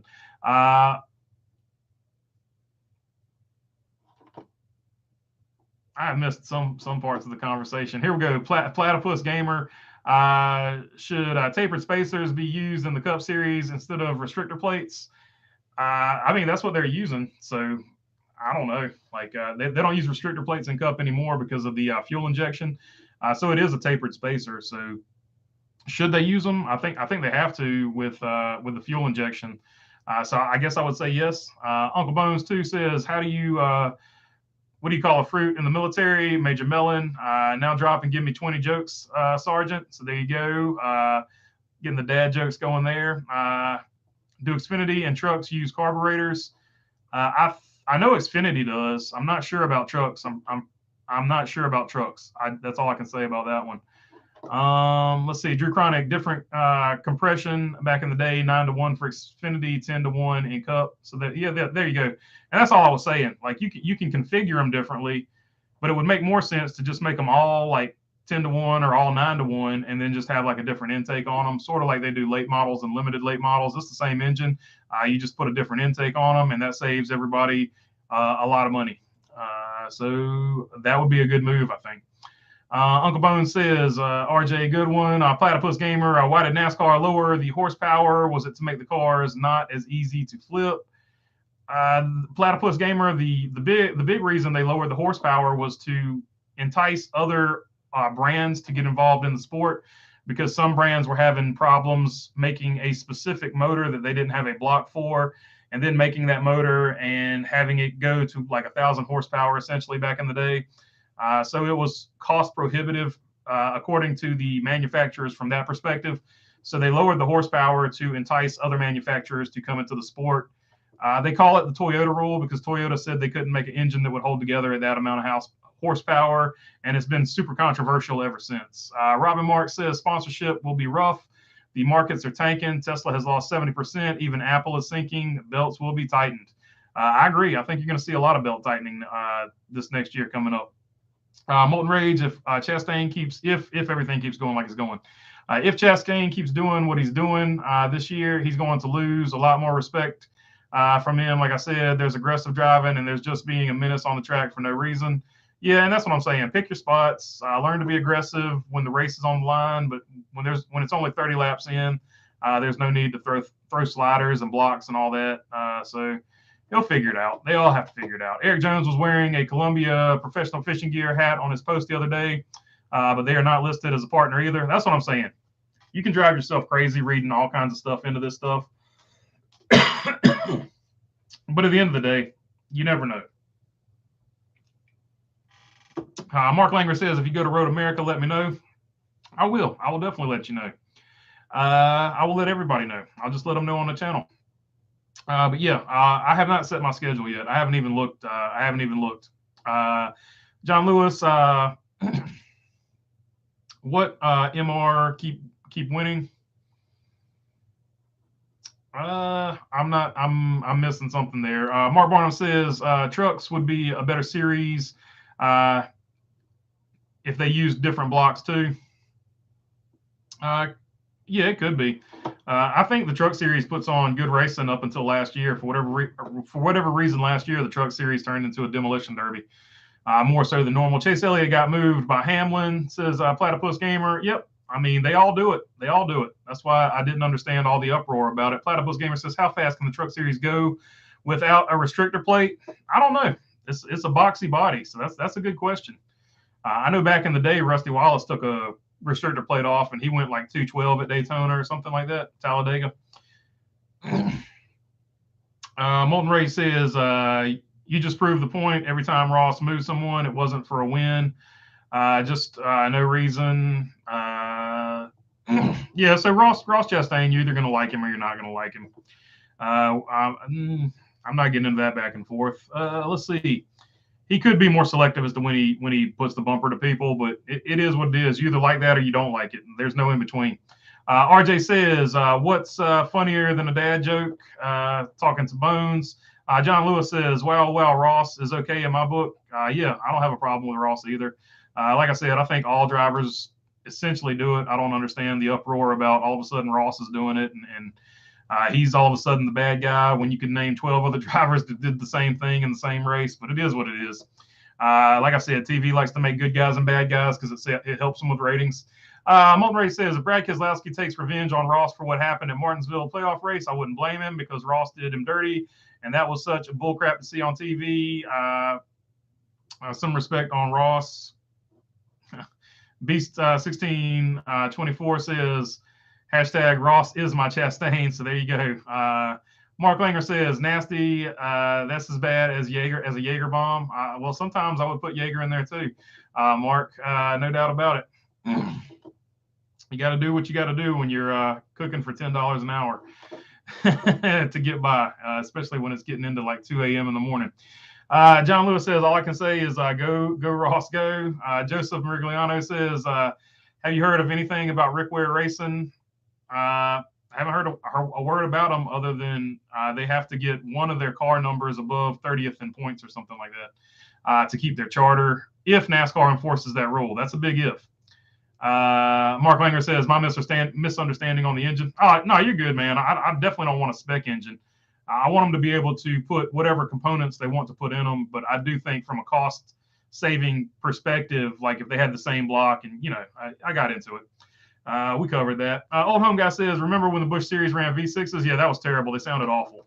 Probably the worst sounding engine they've ever had. Remember, John Lewis, would it be funny if I laughed like Steve Urkel?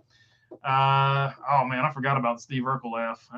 That's a throwback right there, RJ. That's pretty good. Rich L says, speaking of BK, I sure hope he has the 6-car dialed in this year. Really like to see him get another Cup championship. I can't get a feeling on RFK yet. Yeah, they could still go either way. Like we saw them make improvements toward the end of the year, but if they start off slow again, what'll happen with that? Let's see here.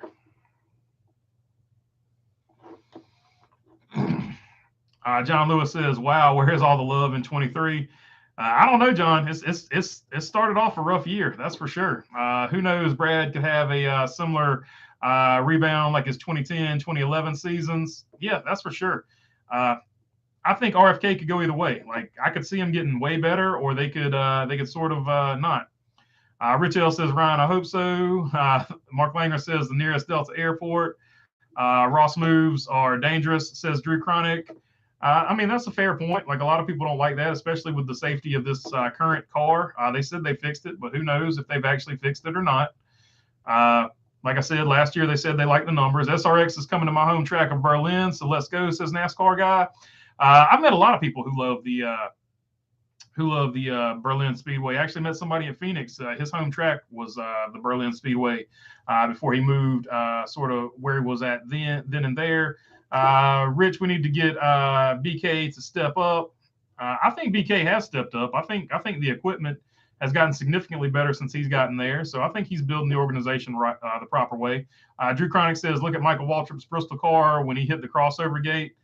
Yeah, like if Ross Chastain had hit the crossover gate, that could have been bad, but he didn't. And I don't think you'll see anybody else try that move. I think it's sort of overblown.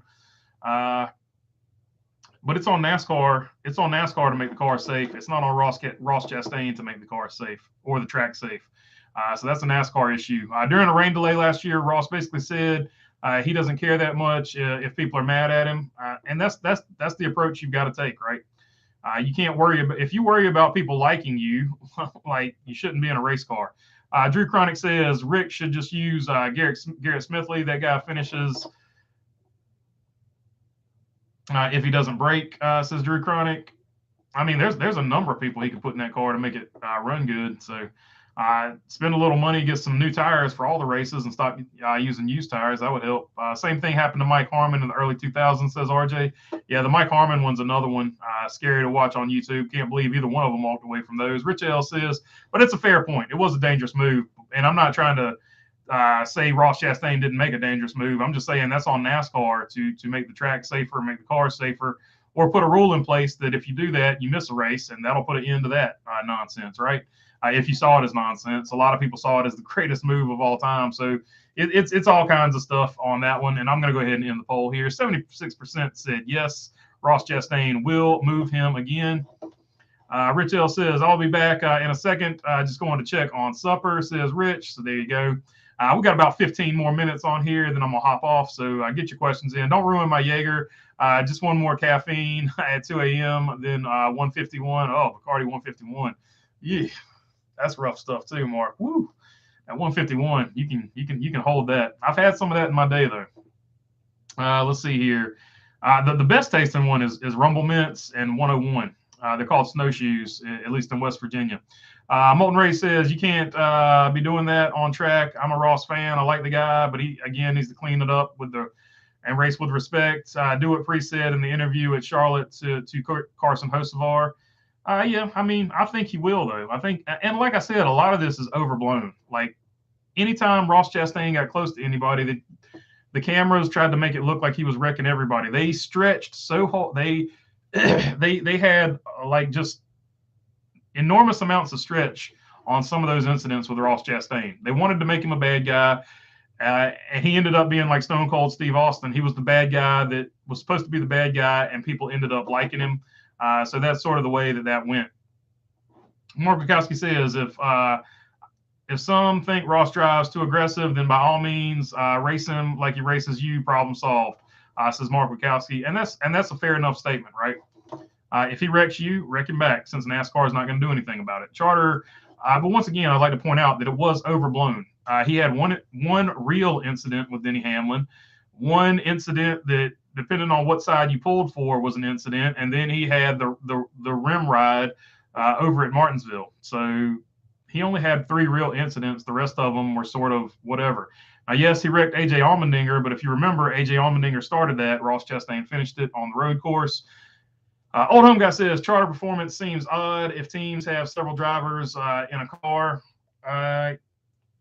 Well, so yeah, but they that was more of an exception to the rule than the rule.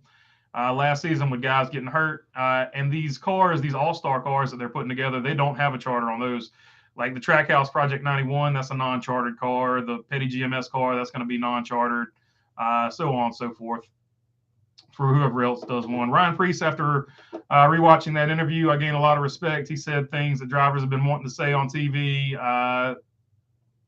on that Charlotte race. I have to give him respect for actually saying that. Yeah, he's a stand-up dude. He's got a ton of fans too. John Lewis says, good night to all. I like Preece. He's in a good car, says Drew Chronic. Yeah, I think Preece is going to surprise a lot of people. Talking about somebody a few minutes ago who could break out, it could be Ryan Preece. Bones says, good night. Let's see. Old Home Guy says, remember Bill Davis losing Dodge support when he helped Toyota in the engine development? I do remember that. They had to take all the Dodge badges off the car. It was pretty crazy. Ryan Perez says, David Reagan did really good in the 15. He finished top 10 in both Daytona races last season. And that was a car prepared by Stuart Haas. So that's the other thing. A lot of people have said that some of those cars ran good. Most of the time when those cars ran good, it was because it was prepared by Stuart Haas. Remember Michael Waltrip car falling apart and crashing into the boilerplate barrier? Old Home Guy says, yep, we were just talking about that at Bristol. Still couldn't believe he walked away. Do you know, RJ Bansma says, do you know Scott Riggs? I run into him from time to time at the racetrack. We would recognize each other's faces and we wave at each other. But we wouldn't have what you say is like a conversation or friendship. But do I know him? Yeah, I mean, we would know each other's face at the racetrack. I talked to Lane like super occasionally. Like I shook his hand for winning the national championship and all that. So we're not like, best friends or anything like that. But, we would, if we see each other in public, we would throw our hand up, I would imagine, or at least I would. And we see each other at the racetrack quite often. So the best way to explain it, we're not friends, but we would recognize each other. Rumble Mints, and I didn't want to say it like that. We're not friends. You know what I mean? We would throw our hands up when we saw each other, I guess is the best way to put it. Rumble Mints equals Stumble Mints, says Mark Barnum. Dr. Pepper and 151. Yeah, that's not bad. That's not bad. Flaming Dr. Pepper is not bad either. AJ Allmendinger to the front, chasing the checkers, says NASCAR guy. Yeah, there you go. AJ could definitely have a heck of a year. He could compete for the title. Ryan Preece is a great ambassador for the veterans to teach the young guys, so you don't have to race like that, disrespectful on the track. That's a fair point. Mark Langren, nasty drink is Rumble Mints and Jaeger, worst hangover ever. So there you go. Take his advice. Anything you drink too much of, you'll always think is going to be nasty. I'll tell you that from experience. No more rounds of Jose Cuervo. Ross should be called Major Melon. That would be a good nickname for him. Indy Road Course. I like Ross, the Watermelon Boss. That's my favorite one. Indy Road Course. Took the express lane. Past turn 1. Yeah, that wasn't a dirty move. He just made NASCAR clarify a rule there. And technically, by letter of the law, he wasn't wrong. But I like that NASCAR said you can't do that because it was a BS move. But he did make them clarify it. Old Home Guy says, let's face it, NBC needs a new producer and director. And I agree with that. I agree. But both them and Fox could probably use a little bit of a shakeup. AJ will win a road course in 2023. I agree with that, Mark Barnum, 100%. I miss David Reagan full time, says Molten Rage. A lot of people do. David Reagan was a lot of people's favorite driver. I got like 9 road races. Ouch, says Drew Chronic. Yep, he'll definitely get one of those. I disagree about Coda. AJ roughed him up, and Chastain took out AJ. Yeah, I mean, he did the old. That's what I'm saying. You either like how he drives or you don't like how he drives. He pulled the old Dale Earnhardt. You hit me once, I'm gonna hit you twice as hard. Like that's just the way it is. Like you either like it or you don't. Like I mean, there's no way around it. Was it dirty? Yeah, it was dirty. But did AJ Allmendinger pass him clean? No, AJ Allmendinger didn't pass him clean. He did the bump and run, and the second part of the bump and run is run. And AJ Allmendinger didn't run away. So when Ross Chastain caught him, he voiced his displeasure. So I didn't have a problem with that one. You can make a better argument for the Denny Hamlin one when Ross just used up Denny Hamlin, but I didn't necessarily have a problem with the AJ Allmendinger one. But that's just my opinion. Like I understand people that hated it. If you're an AJ Allmendinger fan, you looked at that and you're like, that was BS, and I can understand that. Joseph says, do you think Parker Kligerman is going to be good in 2023? Yep. I think Parker Kligerman is going to be good no matter what because he's just good. So I think he's going to show out in 2023 for sure, Joseph, 100%. Cassandra Keller says, good night from Coeur d'Alene, Idaho. Hopefully I got that right. Pretty sure I didn't. Pretty sure I butchered that one, but I tried. Stupid Roofer says, hi, fellas. What's up, Stupid Roofer? Good to have you on here, brother.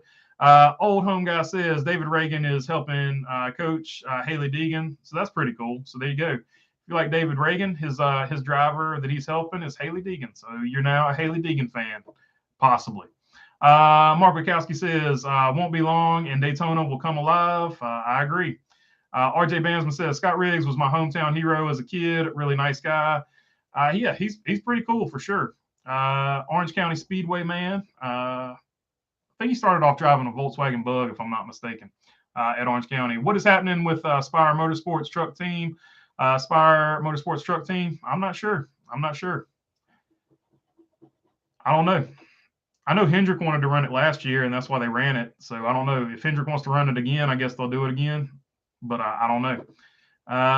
Moulton says, God, I miss David Reagan so badly. He was my favorite driver when Junior retired. I miss him full time. Yeah, I think a lot of people feel like that. Mark Wachowski says, Fred Sanford drank Sham Pipple, champagne, and Ripple. Yep, that's a fact. Oh, Sham Pipple. Let's see here. Fred Sanford. That's a good reference. Fred is a crazy old man, says RJ. Reagan is Deegan's driver coach the last 2 years, says Mark Barnum. So there you go. AJ could easily win the Roval. He had 4 straight Xfinity wins there. Yeah, he's definitely super tough there. What's the other one he's really good at? There's another road course he's super good at. It might be Sonoma, but there's 2 of them that he's got super, super good statistics for. Why did Kyle Larson crash into Ty Dillon? He fell asleep or he was picking his nose. There's no telling. Like, I don't know. I don't know what happened there. It was a really odd situation, Old Home Guy, but just one of them things. I don't know what happened. Rule books have gray areas. Use them until they get clarified. Unfortunately, NASCAR is becoming a spec series. I mean, I agree with that. 100%. Which stinks. It's sort of it's going to get like spec Miata racing after a while, where nobody can separate no matter what. Bones 2, and nothing against spec Miata racing. It's fun to watch, but it's not NASCAR racing. Molten Rage, David Reagan, talented racer, great TV personality on Fox. Says Uncle Bones 2. Let's see. Drew Chronic says big teams might pull away from smaller teams in 2023, separate from them a bit. That's a lot of people are theorizing that, and of course, there's going to be some truth to that. They've got more money to spend to find the little bitty things that are going to make you faster. So it definitely could be one of those deals. Carson Hocevar, I like the kid, but like David Reagan said, and other drivers have said, he got off scot-free this season with the amount of BS he pulled. As a fan, I was disappointed with that. Yeah, so he started off as sort of the underdog fan favorite, and then he did some crazy stuff, and now the fan support is sort of split on him. So he'll figure it out. He's a young kid, man. I wouldn't worry about that. Old Home Guy says peace out, Old Home Guy. Hope you have a good one. Uncle Bones says Coeur d'Alene. Oh, there. Okay, Coeur d'Alene, Mr. Berger, you did great. Appreciate it. do my best. Not the greatest pronouncer of stuff, even when I know how to say it with this accent. So I do my best. RJ says that mini Dachshund line was from a 2012 episode of NASCAR Race Hub when Chevrolet revealed the Gen 6 version of the SS sedan. If you were a goat, your memory would be pretty bad. There you go. Another dad joke from RJ. So there you go. Mark Langer says bikini needs all the help she can get. Talking about Haley Deegan. So once again, Haley Deegan super polarizing. You either like her or you don't. Unless you're me, then you just sort of whatever. She's a young driver trying to make her way in the truck series. So we'll see what happens. Hopefully she gets some results next year. If not, pull the plug. Let's see. In my opinion, if you bring out the caution intentionally, you should get a 2-lap penalty. You don't get to do that crap and get away with it. I mean, I agree with you. Just suspend them for a race and they'll stop doing it, or at least bragging about it. Mark Langer says AJ and the Glen, not a bad Road America or Mid Ohio. Yeah, the Glen. That's what I was thinking about. Watkins Glen is the other one, and then the Charlotte Roval. Road America in Mid Ohio. He'll definitely get it done. He's definitely going to get at least one road course race, I feel like. Charlotte says, I agree. Carson Hocevar doesn't seem to be anything special, but it felt like they want to push him as the next big thing. Yeah, for sure. For sure. He definitely got a push. And then they backed off of it because they saw what he was doing. And once again, he's a super young kid. So give him time to grow. Same thing with Gibbs. He's a super young kid. Give him time to grow. Hopefully he gets out of sort of the phases of nonsense that they both go through. Mark Langer says, beautiful city in Idaho. Rich L rolling his eyes at something. RJ Bansman says, I earned that eye roll, Rich. Haha. Oh, rolling his eyes at the dad joke. I got you. Molten Ray says, I think Carson Hocevar is talented, but like Ross, he has to clean up some of that BS that he has done. Because even as a fan of him, it is getting frustrating. I mean, yeah, like you can be a fan of somebody and not be happy with what they did. Like, for example, Kyle Larson, when he did what he did, who did he even wreck? Justin Haley at the LA Coliseum. That was totally uncalled for. Wasn't my favorite thing he ever did, but I'm still a Kyle Larson fan. Like he owned it, said it was stupid, and moved on. That's all you can do. Mark Bukowski says AJ is also good on the Daytona Road Course. Yeah, that's another one. A lot of people want that Daytona Road Course to come back, but I don't think it's going to come back anytime soon because super speedway racing is king in NASCAR. There's no doubt about that. It pulls more casuals probably than any other type of racing. Don't pull the plug on Haley until she washes out in the car. Some people just don't jive with trucks. That's what I'm talking about, actually, Charlotte. Sorry, should have clarified that. Pull the plug on the truck deal because she is much better in a car. Should have said that, what I was thinking in my head. Doesn't always come out what I was thinking in my head. She's got talent in a car. I think she just wants to prove a point in trucks, and that's why she's staying there. Because you saw when she hopped in the Xfinity car, first try, finishes 13th. The talent is there. She is just not suited to drive a truck, and trucks drive totally different than anything else. It is what it is. Some people's talent lines up better with other stuff than it does with this. And that was the buzzer. You heard the buzzer. So I'm gonna hit these last two, and then I'm gonna hop off. I honestly think Ross Chastain was a terrible influence on Carson. I think Carson just needs to own that. You can't blame that on Ross. I disagree with that one there, Moulton. You can't blame Ross Chastain for what Carson Hocevar does. Old Home Guy says again, Ross finished second in points. Yeah, Ross Chastain's talented. Drew Chronic says don't rush the girl. Yeah, I'm not rushing her. I don't think her particular skill set, unless she wants to be a truck driver for life, don't worry about the truck series. You know how many races Ty Gibbs has run in the truck series? So there you go. That tells you what Joe Gibbs thinks about the truck series and driver talent. And I'm going to leave you with that one. I appreciate all you guys. Thanks for hanging out. It was fun as always. I'll catch you on the next one. Peace.